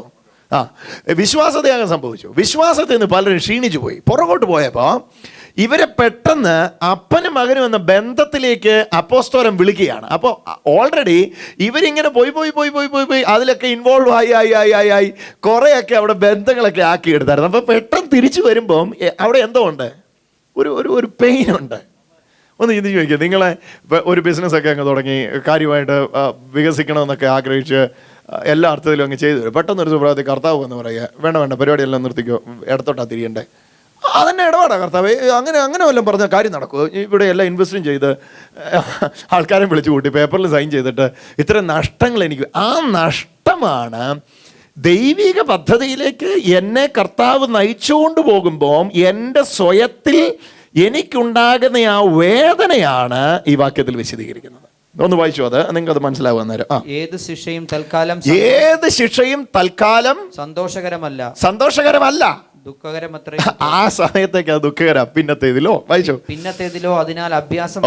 പിന്നെ മനസ്സിലാകും ഇത് കർത്താവിന്റെ പരിപാടിയാ. ഇതിൽ അഭ്യാസം വന്നവർക്ക് നീതി എന്ന സമാധാന. ഇത് കർത്താവിന്റെ പരിപാടിയായത്. ഞാൻ എൻ്റെ പദ്ധതിയിൽ ഇങ്ങനെയാ പോകാൻ ആഗ്രഹിച്ചേ, പക്ഷെ കർത്താവ് എന്നെ തിരിച്ചു വിട്ടത് കൊണ്ട് വർഷങ്ങൾക്ക് ശേഷം നോക്കിയപ്പോ എൻ്റെ ദൈവമേ, അന്ന് ആ വഴി പോയായിരുന്നെ കിട്ടാത്തത് ഇന്ന് ഈ വഴി പോയപ്പോ കിട്ടിയല്ലോ എന്നോർത്ത് ഫലം വരുവാനിടയാണ്. അത് അനുഭവിക്കുന്നവർക്കായി സ്തോത്രം. അത് നല്ലതായിട്ട് എല്ലാവർക്കും മനസ്സിലാകുന്നെന്ന് ഞാൻ ചിന്തിക്കുന്നു. ഹല്ലേലൂയ. ഞാൻ ആഗ്രഹിച്ചു, എന്തുകൊണ്ട് ദൈവമേ, ഞാനൊരു കുഞ്ഞിനെ ഗർഭിണി ഉദരത്തിൽ സ്വീകരിച്ചതാണ്. ഞാൻ ആഗ്രഹിച്ചു, ഞാൻ സ്വപ്നങ്ങൾ കണ്ടു. ദൈവമേ, അത് പെട്ടെന്ന് നഷ്ടപ്പെട്ടു, അല്ലെങ്കിൽ ആ ജോലി അല്ലെങ്കിൽ ആ കാര്യം പെട്ടെന്ന് നഷ്ടപ്പെട്ട കാര്യാദികൾ നഷ്ടപ്പെട്ടപ്പോൾ നിങ്ങളുടെ എൻ്റെ ഉള്ളിൽ ഉണ്ടാകുന്ന ആ ഒരു പെയിൻ ഇല്ലേ, ഒരു പെയിൻ, ആ പെയിനാണ് ഇവിടെ വിശദീകരിക്കുന്നത്. അത് സഹിച്ചോണം. കാരണം ഇതിൽ നിങ്ങൾക്ക് അഭ്യാസനം വരും ഇന്നല്ലെങ്കിൽ നാളെ. ഈ കർത്താവ് തിരിച്ചുകൊണ്ട് പോകുന്ന ആ പരിപാടിയിൽ നിങ്ങൾക്ക് അഭ്യാസനം വരും. അത് ഭയങ്കര പദമാണ്. അതൊന്ന് വേണമെങ്കിൽ ഒന്ന് വായിച്ചോ വാക്ക്. 12-ാം അധ്യായത്തിൻ്റെ 11-ാമത്തെ വാക്യം. ഏത് ശിക്ഷയും തൽക്കാലത്തേക്ക് സന്തോഷകരമല്ല, ദുഃഖകരമല്ല, പിന്നത്തേതിലോ അതിനാൽ അഭ്യാസം വന്നവർ യൂസ്ഡ് ആകും. നിങ്ങൾ ഇതിനോട്, അതാ കറക്റ്റ് വാക്ക്, നിങ്ങൾ ഇതിനോട് യൂസ്ഡ് ആകും. ആദ്യം ചെയ്യുമ്പോഴേ ഈ വേദന ഉണ്ടാവുള്ളൂ. നമുക്ക് ഭയങ്കര വേദന, കർത്താവ് എന്നെ ഇങ്ങനെ തിരിച്ചോണ്ടൊന്നും പോകല്ലേ എന്നൊക്കെ നമ്മൾ പറയും. നമ്മൾ വിട്ടുകൊടുക്കാൻ ഇച്ചിരി മടിയൊക്കെ കാണിക്കും കർത്താവിനോട്. പക്ഷെ പിന്നത്തേതിൽ ഈ കർത്താവിൻ്റെ ഈ തിരിച്ചോണ്ട് പോക്കലും മനസ്സിലാകുമ്പോൾ നമുക്കങ്ങ് യൂസ്ഡ് ആവും. നമ്മളതിലങ്ങ് അഭ്യസനം പ്രാപിക്കും. പിന്നെ നമ്മൾ വെയിറ്റ് ചെയ്യും.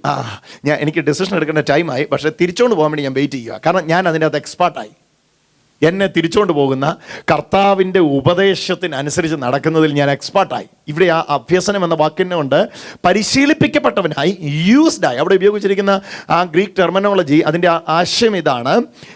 ഇത് വരുമ്പോൾ തന്നെ, ഒരു കാര്യം വരുമ്പോൾ തന്നെ അതല്ല, ഇത് കർത്താവിൻ്റെ പദ്ധതിയാണെന്ന് തിരിച്ചറിയുന്ന പക്വതയിലേക്ക് ഞാൻ എത്തി. അതാ ഇവിടെ ഉപയോഗിച്ചിരിക്കുന്ന അഭ്യാസനം എന്ന വായിച്ചു വേണമെങ്കിൽ അത് 11-ാമത്തെ വാക്യം, 12-11 എബ്രായർക്ക് എഴുതിയ ലേഖനം 12-ാം അധ്യായം. ഏത് ശിക്ഷയും തൽക്കാലം സന്തോഷകരമല്ല, ദുഃഖകരമത്രേ. പിന്നെ ആദ്യം നമുക്കത് പോകുമ്പോൾ വലിയ വിഷമം തോന്നിയിട്ടില്ലേ? ഒന്ന് മിണ്ടിക്ക എന്നോട്, തോന്നിയിട്ടില്ലേ? അയ്യോ എൻ്റെ ബ്രദറെ, നമ്മൾ നോക്കി ഇന്നതാ കയ്യത്തും ദൂരത്തുനിന്ന് തട്ടിക്കൊണ്ടുപോയി, അവനിപ്പോൾ അതും കൊണ്ട് നടക്കുക. ഞാനിപ്പോഴും ഇന്ന് രാവിലെ കണ്ടിട്ട് വരിക, വലിയ ദുഃഖകരമാണ്. പക്ഷേ ചില നാളുകൾ കഴിയുമ്പോൾ നിങ്ങൾക്ക് മനസ്സിലാകും, അത് കിട്ടിയിരുന്നെങ്കിൽ ഞാൻ അവിടെ ഇരുന്നേനെ. ഇപ്പോൾ അതിനും മേളിൽ ഞാൻ ഇരിക്കാൻ കാര്യം അത് മാറിപ്പോയിട്ട് അതല്ലാത്ത ഒരു വഴി ദൈവം തുറന്നുകൊണ്ടാണ്. കരമടിച്ച് യേശുവിനൊന്ന് ആരാധന കൊടുത്താട്ടെ. ഹല്ലേലൂയ. തിരസ്കരിക്കപ്പെടുമ്പോൾ, പുറത്താക്കപ്പെടുമ്പോൾ, ഉപേക്ഷിക്കപ്പെടുമ്പോൾ നിങ്ങൾക്ക് ചില വേദനകൾ തോന്നിയേക്കാം. ദൈവമേ, ഞാൻ അവിടെ നല്ലതായിട്ട് മുമ്പോട്ട് ഒരു സേഫ് സോണിൽ പോയിക്കൊണ്ടിരിക്കുകയായിരുന്നല്ലോ, പെട്ടെന്ന് തന്നെ എന്തിനാ അതിൻ്റെ അകത്ത് നിന്ന് വീഴ്ചയെന്ന് നിങ്ങൾ ചിലപ്പോൾ ചിന്തിക്കാൻ സാധ്യതയുണ്ട്. അന്നേരം സ്തോത്രം ചെയ്തോണം, അവിടെ പോകാൻ സാധ്യതയില്ലാത്തടത്ത് നിന്നെ കൊണ്ടുപോകുവാൻ കർത്താവിന് ഇഷ്ടമുണ്ട്. കരമടിച്ചു യേശുവിന് ആരാധന കൊടുത്തേ. ഞാനിങ്ങനെ ഒരു സാധാരണക്കാർക്ക് വേണ്ടി ഞാൻ കഴിഞ്ഞ ദിവസം അച്ഛനോട് ഞാൻ സംസാരിച്ചപ്പോൾ അത് പറയുമായിരുന്നു. ഈ വെള്ളത്തിൻ്റെ മേളിൽ കിടക്കുന്ന പൊങ്ങുതടി എത്ര പേര് കണ്ടിട്ടുണ്ട്? നിങ്ങളൊക്കെ ചന്ദ്രനിൽ നിന്ന് വന്നവരാണ്, ഇതൊന്നും കണ്ടിട്ടില്ലേ? വെള്ളത്തിൻ്റെ മേളിൽ പൊങ്ങിക്കിടക്കുന്ന പൊങ്ങുതടിയെ എത്ര പേര് കണ്ടിട്ടുണ്ട്? ഓ ഹല്ലേലൂയ. ഈ പൊങ്ങുതടിയെ നിങ്ങളൊന്ന് ഇൻ്റർവ്യൂ ചെയ്യണം കേട്ടോ. ഭയങ്കര ടെസ്റ്റ് മണിയാണ്. പുള്ളിക്ക് പ്രത്യേകിച്ച് ഒരു ഇൻറ്റൻഷനും ഇല്ല, പുള്ളിക്ക് പ്രത്യേകിച്ച് സ്വപ്നങ്ങളൊന്നുമില്ല, പുള്ളിക്ക് പ്രത്യേകിച്ച് ആഗ്രഹങ്ങളൊന്നുമില്ല. ആൾ ചിന്തിക്കുന്നില്ല ഞാൻ ഇടത്തോട്ട് പോകണം വലത്തോട്ട് പോകണം എന്ന്. പുള്ളിക്കാരൻ അവിടെ അങ്ങ് കിടക്കുക. എന്താ അദ്ദേഹം കിടക്കുന്നതിൻ്റെ ലക്ഷ്യം എന്നറിയാം? അദ്ദേഹത്തിന് അറിയാം, ഞാനൊരു ഒഴുക്കിൽ പെട്ടിരിക്കുക, ഞാൻ എവിടെ ചെല്ലണമെന്ന് എന്നെ ഒഴുക്കുന്നവനറിയാം. എത്ര പേരത് അനുഭവിക്കുന്നു? ഹല്ലേലൂയ. ചില പൊങ്ങുതടികളൊക്കെ ഈ വെള്ളത്തിൻ്റെ ഒഴുക്കൊക്കെ കുറഞ്ഞു കഴിയുമ്പോഴത്തേനും ചില സ്ഥലങ്ങൾ ഇങ്ങനെ ഒതുങ്ങി കിടക്കുന്ന കാണാം. ഒഴുക്കൊക്കെ തീർന്ന് കുശിത്തൊക്കെ എന്നാലും അവിടെ കിടക്കത്തില്ല കേട്ടോ. അടുത്ത വലിയ ഒഴുക്ക് വരുമ്പോൾ ഇവനെ പൊക്കിക്കൊണ്ട് പോകും, വേറൊരു ഡയറക്ഷനിലേക്ക് ഇന്ന് അങ്ങനെ വിധേയപ്പെടുന്നവർക്കാണ് ഞാൻ കർത്താവിനെ സ്തുതിക്കുന്നു. ഹല്ലേലൂയ. കർത്താവേ, ഞാൻ ആ പൊങ്ങുതടി പോലെ എനിക്ക് നാളെക്കുറിച്ച് ഒന്നും അറിയത്തില്ല, പക്ഷേ വിശ്വാസത്തിൻ്റെ നായകനും പൂർത്തി വരുത്തുന്നവനുമായ യേശുവാണ് എൻ്റെ കരം പിടിച്ചിരിക്കുന്നത്, എനിക്ക് നല്ല ബോധ്യമുണ്ടെന്ന് പറയുന്നവർക്കായി സ്തോത്രം. ഇതൊരു വിധേയത്വമാണ്, ഇതൊരു വിധേയത്വം. ഒന്നും എനിക്കറിയത്തില്ല, ഞാൻ അങ്ങോട്ട് വിട്ടു തരിക, എങ്ങോട്ടാണെന്ന് വെച്ചാൽ എന്നെ ഒഴുകി കൊണ്ടുപോക്കുക, എൻ്റെ ഇഷ്ടങ്ങളൊന്നും വേണ്ട. ഒന്ന് കരം ഉയർത്തി പറഞ്ഞു, കർത്താവേ എൻ്റെ ഇഷ്ടങ്ങളൊന്നും വേണ്ട, അങ്ങയുടെ ഇഷ്ടം മാത്രം എന്നിൽ പൂർണ്ണമായ മതി. ഇവിടെ ഈ പെയിൻ സഹിക്കാൻ നിങ്ങൾ തയ്യാറാണ്? അതാണ് ഇവിടുത്തെ ക്വസ്റ്റ്യൻ. കർത്താവിൻ്റെ പദ്ധതികളിലേക്ക് നയിച്ചുകൊണ്ട് പോകുമ്പോഴുള്ള ആ വേദന സഹിക്കാൻ നിങ്ങൾ തയ്യാറാണോ? അതാ ഇവിടുത്തെ ചോദ്യം. അത് അല്പം വേദനാജനകമാണെന്ന് തന്നെയാണ് വായിച്ചേ. കാരണം അതൊരു വലിയ മാനസിക സംഘർഷമാണ്. ഇവർക്ക് ആ മാനസിക സംഘർഷം ഉണ്ടായി. അപ്പോൾ വിശ്വാസത്യാഗം ഇവർക്കുണ്ടായി. വിശ്വാസത്തിൽ നിന്ന് ഇവർ പലരും പിന്നോട്ട് പോയപ്പോൾ ഈ കർത്താവിൻ്റെ പ്രതിവാദം ഇവരെ തിരിച്ചു കൊണ്ടുവരാൻ ശ്രമിച്ചപ്പോൾ ഇവരുടെ ഉള്ളിൽ ഇവർ അനുഭവിച്ച ഒരു വടംവലിയുണ്ട്, ഒരു പിരിമുറുക്കമുണ്ട്, ഒരു സ്ട്രെസ്സുണ്ട്. ആ സ്ട്രെസ്സാണ് നാലാമത് വിശദീകരിക്കുമ്പം കർത്താവിൻ്റെ ബാലശിക്ഷ. വെളി പറഞ്ഞു ഉപദേശമാണ്, പിന്നെ പറഞ്ഞു പ്രബോധനമാണ്, പിന്നെ പറഞ്ഞു ശാസനയാണ്. ഇപ്പൊ ഇതാ പറയുന്നു, ആ വേദന സഹിക്കുന്നുവെങ്കിൽ ഓർത്തോ, അഭ്യസനം പ്രാപിച്ചവന് ഇതിൻ്റെ പ്രശ്നമില്ല. അഭ്യസനം പ്രാപിച്ചവനെ കാണുമ്പോഴേ അറിയാം, ഇത് കഴിഞ്ഞ പ്രാവശ്യം ഇതുപോലെ കൊണ്ടുപോയതാ, അതുകൊണ്ടാണ് ഞാൻ ഇന്നിപ്പോൾ ഇവിടെ ഇരിക്കുന്നത്. ഈ പ്രാവശ്യം ഒന്നും മിണ്ടാനില്ല, എൻ്റെ പൊന്നെ എങ്ങോട്ടാന്ന് വെച്ചാൽ കൊണ്ട് താമസിക്കുന്ന എന്നാന്ന് ചോദിച്ചിരിക്കുകയായിരുന്നു, അല്ലെങ്കിൽ എന്നാ ലേറ്റ് ആകുന്നതെന്ന് ചോദിച്ചിരിക്കുകയായിരുന്നു. കർത്താവിൻ്റെ പദ്ധതിയിലേക്ക് ഒഴുകാൻ ഞാൻ എന്നെ വിട്ടുകൊടുക്കുന്നു. ഒന്ന് കരമടിച്ച് യേശുവിനൊന്ന് ആരാധന കൊടുത്ത് അങ്ങനെ നിങ്ങളൊന്ന് വിധേയപ്പെടുത്തിയാൽ വേണ്ടല്ല, ഇവിടെ ജീവിതം ഭയങ്കര സക്സസ് ആയി മാറുകയാണ്. അപ്പോൾ കർത്താവിൻ്റെ ബാലശിക്ഷ എന്ന ആശയത്തിൽ അഞ്ചാമത്തെ വിഷയം കൂടെ ഞാൻ വിശദീകരിച്ച് അവസാനിപ്പിക്കാം. അഞ്ചാമത്തെ വിഷയം ഇതാണ്, ഈ അപ്പനും മക്കളും തമ്മിലുള്ള ഇടപാടാണ് കർത്താവിൻ്റെ ബാലശിക്ഷ എന്ന് മനസ്സിലാക്കാതെ ദാസനും യജമാനനും തമ്മിലുള്ള ഇടപാടാണ് കർത്താവിൻ്റെ ബാലശിക്ഷ എന്ന് മനസ്സിലാക്കിയപ്പോഴാണ് ഇവർ പലരുടെയും കാലും കയ്യും എല്ലാം കുഴഞ്ഞു പോകാൻ കാര്യം. ഒന്നുകൂടെ ഞാൻ പറയട്ടെ, അപ്പനും മകനും തമ്മിലുള്ള ഇടപാടാണ് ഇതെന്നറിയാതെ ദാസനും യജമാനനും തമ്മിലുള്ള ഇടപാടാണെന്ന് ചിന്തിച്ചതാണ് ഇവർ പലരും കുഴഞ്ഞു പോകാനായിട്ട് കാര്യം.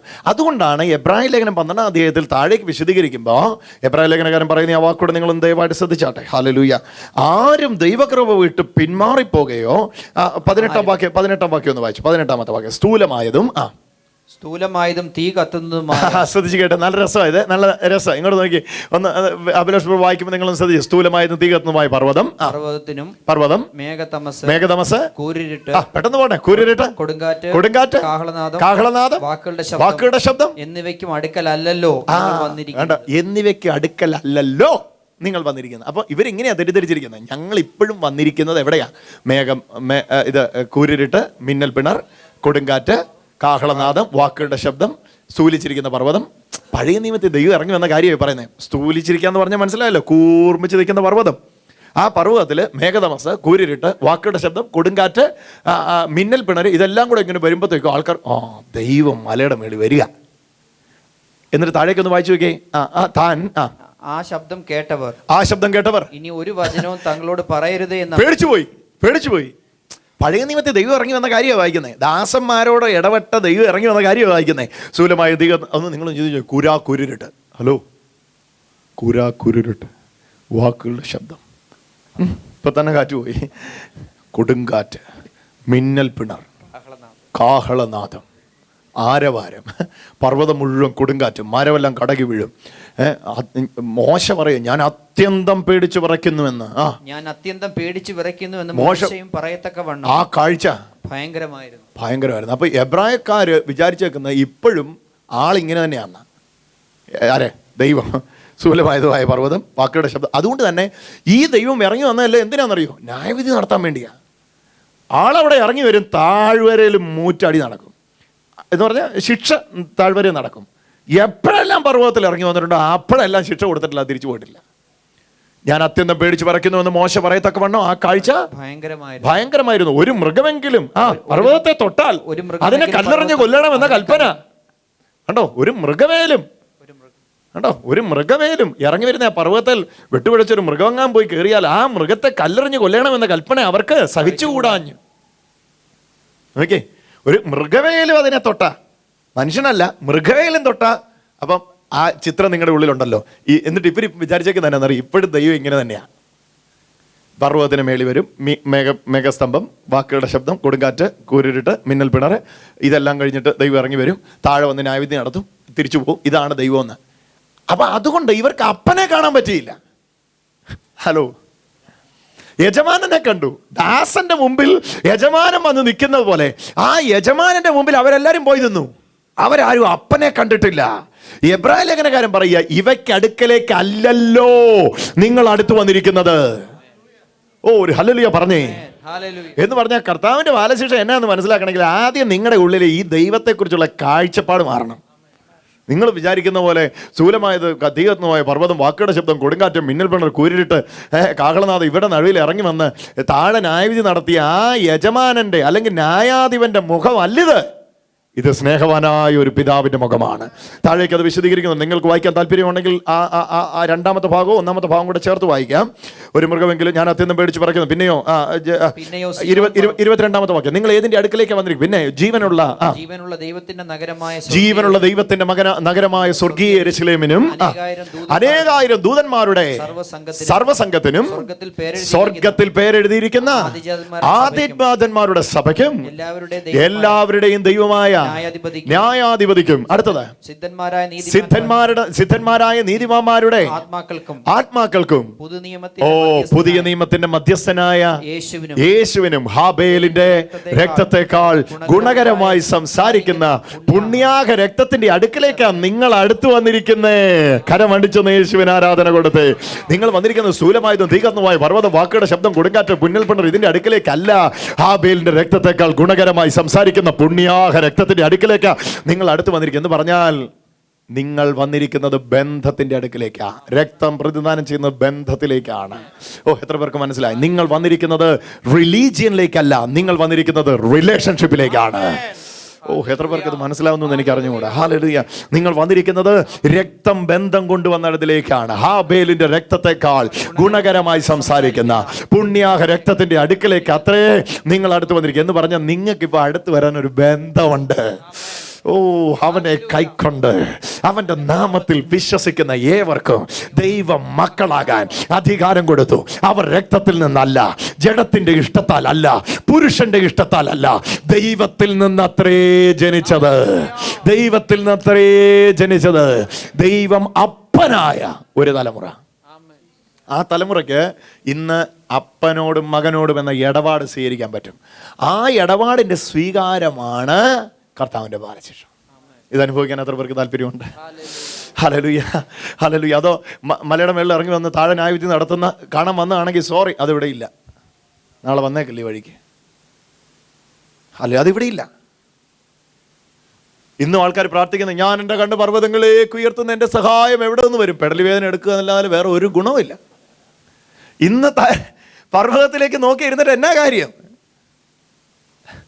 ഇവിടെ പർവ്വതങ്ങളൊക്കെ ഒമാനിലൊക്കെ പോയി അല്ലെങ്കിൽ മസ്കറ്റിലൊക്കെ പോയി ഏതെങ്കിലും ഒരു മലയുടെ മേലോട്ട് നോക്കിയിരുന്ന പെടലി വേദന എടുക്കാന്നല്ല, പ്രത്യേകിച്ച് യാതൊരു കാര്യമില്ല. ഇന്ന് പർവ്വതത്തിൽ ഇല്ല, ആളവിടെ അല്ല, ആളിവിടെയാ.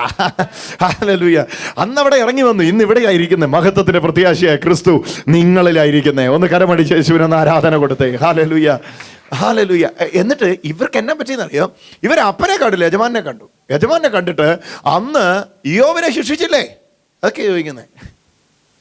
ഇസ്രായേൽ മക്കളെ ശിക്ഷിച്ചില്ലേ? അവർക്ക് ന്യായവിധി നടത്തിയില്ലേ? മറ്റേ പുള്ളിക്കാരിയുടെ പേരെന്നായിരുന്നു? കുഷ്ഠം വരുത്തിയ ചേച്ചിയുടെ മിരിയാമിന്. ഈ പുള്ളിക്ക് അറിയാതല്ല. മിരിയാമിന് കുഷ്ഠം വരുത്തിയില്ലേ? അങ്ങനെയാ വെച്ചേക്കുമല്ല ദൈവം, കീറിക്കളയും. പിന്നെ ഞങ്ങളൊക്കെ പ്രാർത്ഥിക്കുന്നതുകൊണ്ട് നിങ്ങളൊക്കെ നിൽക്കുന്നു.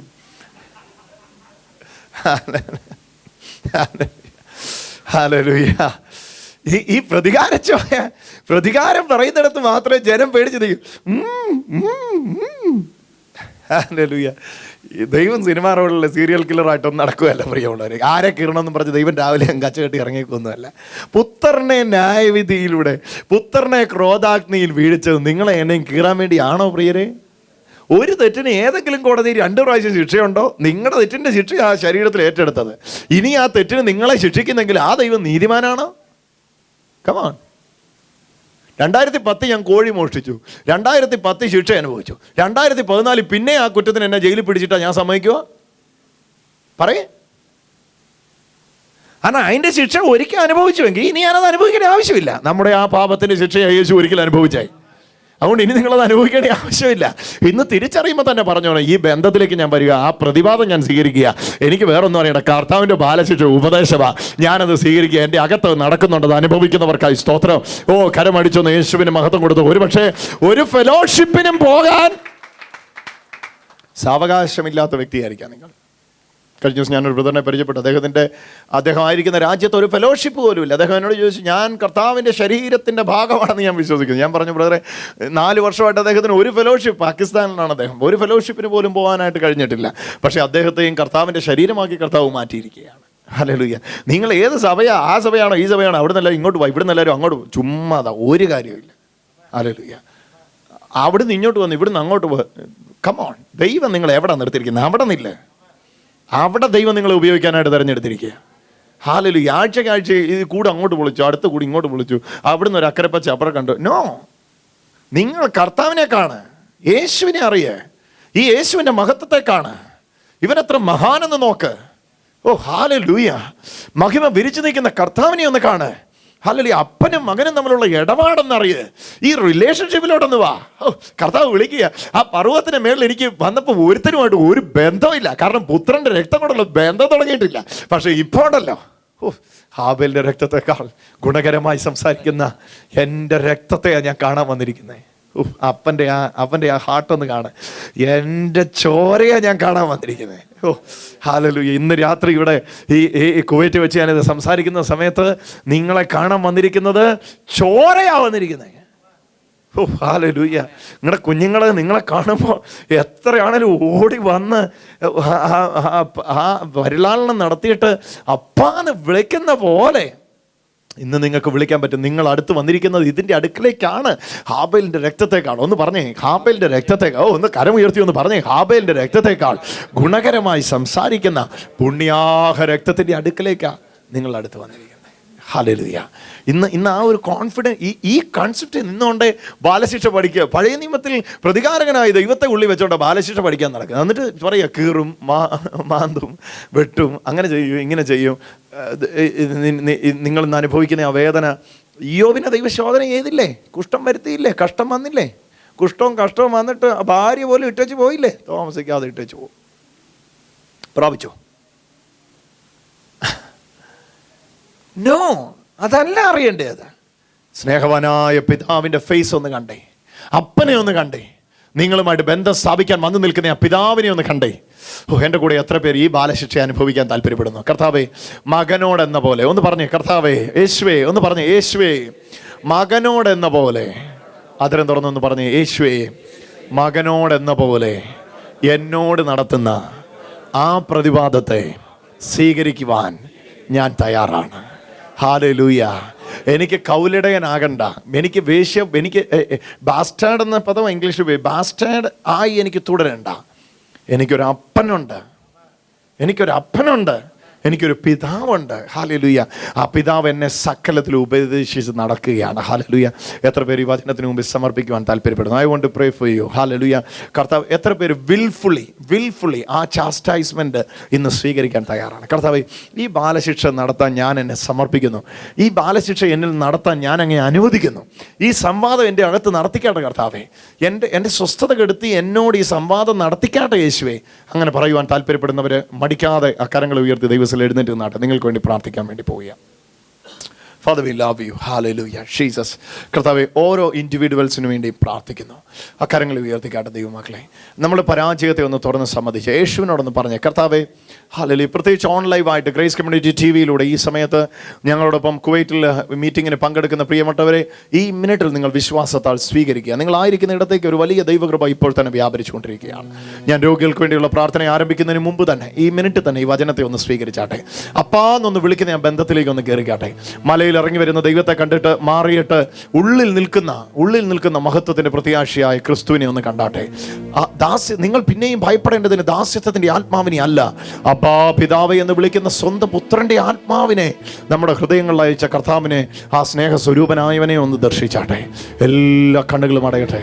കർത്താവേ, ഈ മിനിറ്റിൽ ലോകത്തിന്റെ 5 വൻകരകളിൽ ഈ ശുശ്രൂഷയിൽ ഞങ്ങളോടൊപ്പം ചേരുന്ന ലക്ഷക്കണക്കാണ് ആൾക്കാരെ മുഖാമുഖമായി കണ്ടുകൊണ്ട് അവർക്ക് വേണ്ടി പ്രാർത്ഥിക്കുന്നു. അടിപ്പിണരാലുള്ള അത്ഭുത വിടുതലുകൾ ഓരോ ജീവിതങ്ങളുടെ മേലും പകരപ്പെടുമാറാകട്ടെ. പരിശുദ്ധ ആത്മാവേ, ഞാൻ ഇങ്ങനെ പ്രാർത്ഥിക്കുന്നു, ഈ സമയത്ത് തന്നെ ഈ പ്രതിവാദം അനുഭവിക്കുവാൻ, ഈ തിരുത്തൽ അനുഭവിക്കുവാൻ ഓരോ ജീവിതങ്ങളെയും സമർപ്പിക്കുന്നു. ധാരാളം കൃപ കൊണ്ട് നിറയട്ടെ. യേശു ഞങ്ങളെ തിരിച്ചുവിടുമ്പോ ഞങ്ങളുടെ ഇഷ്ടങ്ങൾ വെടിയുമ്പോഴുള്ള ആ വേദന ഞങ്ങൾ വിശ്വാസത്താൽ അത് സ്വീകരിക്കുന്നു. Thank you Jesus. ഞങ്ങളത് ഏറ്റെടുക്കുന്നു, ഞങ്ങളത് തിരസ്കരിക്കുന്നില്ല, ഞങ്ങളത് സ്വീകരിക്കുന്നു. കാരണം ഞങ്ങൾക്കറിയാം ഞങ്ങളുടെ ഗുണത്തിനാത്. Thank you Jesus. Thank you for the presence. ഇന്ന് രാത്രിയിൽ, ഈ പകൽ, ഈ വചനം കേട്ടുകൊണ്ടിരിക്കുന്ന പ്രിയപ്പെട്ടവരെ കറക്റ്റ് ചെയ്യുന്നതിനായി സ്തോത്രം. അപ്പൻ മകനെ വഴക്ക് പറയുന്ന പോലെ വഴക്ക് പറയുന്നതിനായി സ്തോത്രം. ഞങ്ങളെ കറക്റ്റ് ചെയ്യുന്നതിനായി സ്തോത്രം. ഞങ്ങളുടെ ആത്മാവിൽ ദൈവത്തിൻ്റെ ഇടപെടലിൻ്റെ ആ മാനുഷിക അസ്വസ്ഥതകൾ ഞങ്ങൾ സ്വീകരിക്കുന്നു.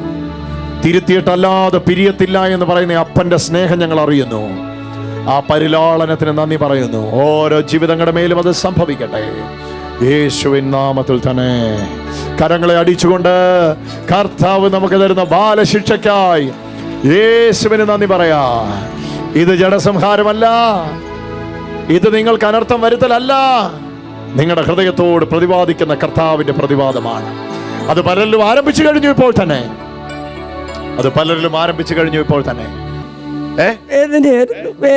ഇവിടെ കർത്താവ് തൊടുന്ന കണ്ടോ? അതുകൊണ്ടാ ചോദിക്കുന്നേ എങ്ങനെ സംഭവിച്ചാ? അത് എങ്ങനെ? 2 മാസം കൊണ്ട് കൈത്തിരിക്കാൻ വയ്യ. ഓ യേശുവേ നന്ദി. അതുപോലെ തന്നെ ഈ ചെവിയുടെ മേളില് ഇത് ഇടത്തെ സൈഡിലെ ചെവിയുടെ മേളില് ഇവിടെ എന്നാ പ്രശ്നം? കേൾക്കത്തില്ല, ചെവി കേൾക്കത്തില്ല. എത്ര നാളായി ചെവി കേൾക്കത്തില്ല? 12 വർഷത്തോളം. ഡോക്ടറെ കാണിച്ചിട്ടും കേൾക്കത്തില്ല. കേൾക്കത്തില്ല. യേശുവേ എന്നൊന്ന് വിളിക്കാവോ? ഒരു വിളി. ഓ നാഥാ, അയ്യോ നിങ്ങൾ കണ്ടോണേ. ശക്തി അടിക്കുന്നു. Oh power of the Lord is falling. അമ്മയുടെ വീട് എവിടെ? പുനലൂര്. വീട്ടിൽ ആരൊക്കെയുണ്ട്? മോളുണ്ട്, മോളും മരുമോനും ഉണ്ട്. മരുമോനും പാപ്പച്ചൻ. അവന് ബിസിനസ് ഉണ്ട്. കേൾക്കും. എത്ര വർഷം? 12 വർഷം. യേശുവിന് ആരാധന കൊടുത്താട്ടെ. സ്വീകരിച്ചാട്ടെ മക്കളെ. ഓരോ മക്കളുടെ മേലും ആ കൃപ വ്യാപരിച്ചുകൊണ്ടിരിക്കുന്നു. യേശുവേ എന്ന് വിളിക്കുക. ഇന്ന് തലയോട്ടി കീറി ശസ്ത്രക്രിയ നടത്തിയ ഒരു വ്യക്തി സൗഖ്യമാകുന്നല്ലോ. ഒരു വ്യക്തി ഇവിടെ നിപ്പുണ്ടെന്ന് കർത്താവ് പറയുന്നു. ആരാത്? ഇയാളാണോ? എന്നെ പറ്റിയതാ മോനെ? അത് ബൈക്ക് ആക്സിഡന്റ്. വെട്ടി കീറിയ ഇവിടെ മുഴുവൻ സൗഖ്യമാകും കേട്ടോ. അയ്യോ, ഒരു സൈഡ് ഡെത്ത് ആയിട്ടിരിക്കുക. ഈ സൈഡാ പോയെ? മരിച്ചു എന്ന് പറഞ്ഞാ ഡോക്ടർ പറഞ്ഞു ഞാൻ മരിച്ചു. ഓക്കെ. സ്പർശനമില്ല. ഓക്കെ. ഇതിന് ശേഷമാണ് സ്പർശനം നഷ്ടപ്പെട്ടെ? അതെ. ഓക്കെ. ഇന്ന് തിരിച്ചു വരുവാ. ഞാൻ കണ്ടായിരുന്നു. അതാ കർത്താവ് പറഞ്ഞേ. അയ്യോ ഇയാൾ എവിടെ നിൽക്കുകയായിരുന്നു? ഇയാളെ കർത്താവ് തൊടുക എന്ന്. ഈ മകനെ കർത്താവ് പുതിയതാക്കുക. ഒന്ന് യേശുവെ ഒന്ന് വിളിച്ചേ. ഉറക്ക വിളി.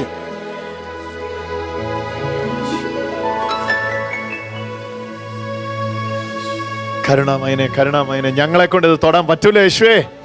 അങ്ങ് തൊട്ടാലേ സൗഖ്യം ആവുള്ളൂ കർത്താവേ. അങ്ങയുടെ കൈ നീട്ടണേ യേശുവേ. ഇവന്റെ ഈ വശത്തിന്റെ സ്പർശനം എല്ലാം നഷ്ടപ്പെട്ടിരിക്കുക കർത്താവേ. ഇപ്പൊ തന്നെ അതെല്ലാം തിരിച്ചു വരട്ടെ യേശുവിന്റെ അധികാരമുള്ള നാമത്തില്. അതെല്ലാം തിരിച്ചു വരട്ടെ യേശുവേ. ജീവനെ അയക്കണേ. ജീവനെ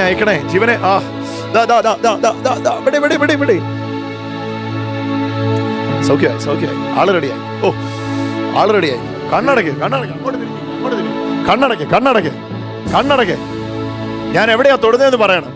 എവിടെയാ? ചെവിയില്. എവിടെയാ? നെറ്റിയില്. നെറ്റി. എവിടെയാ?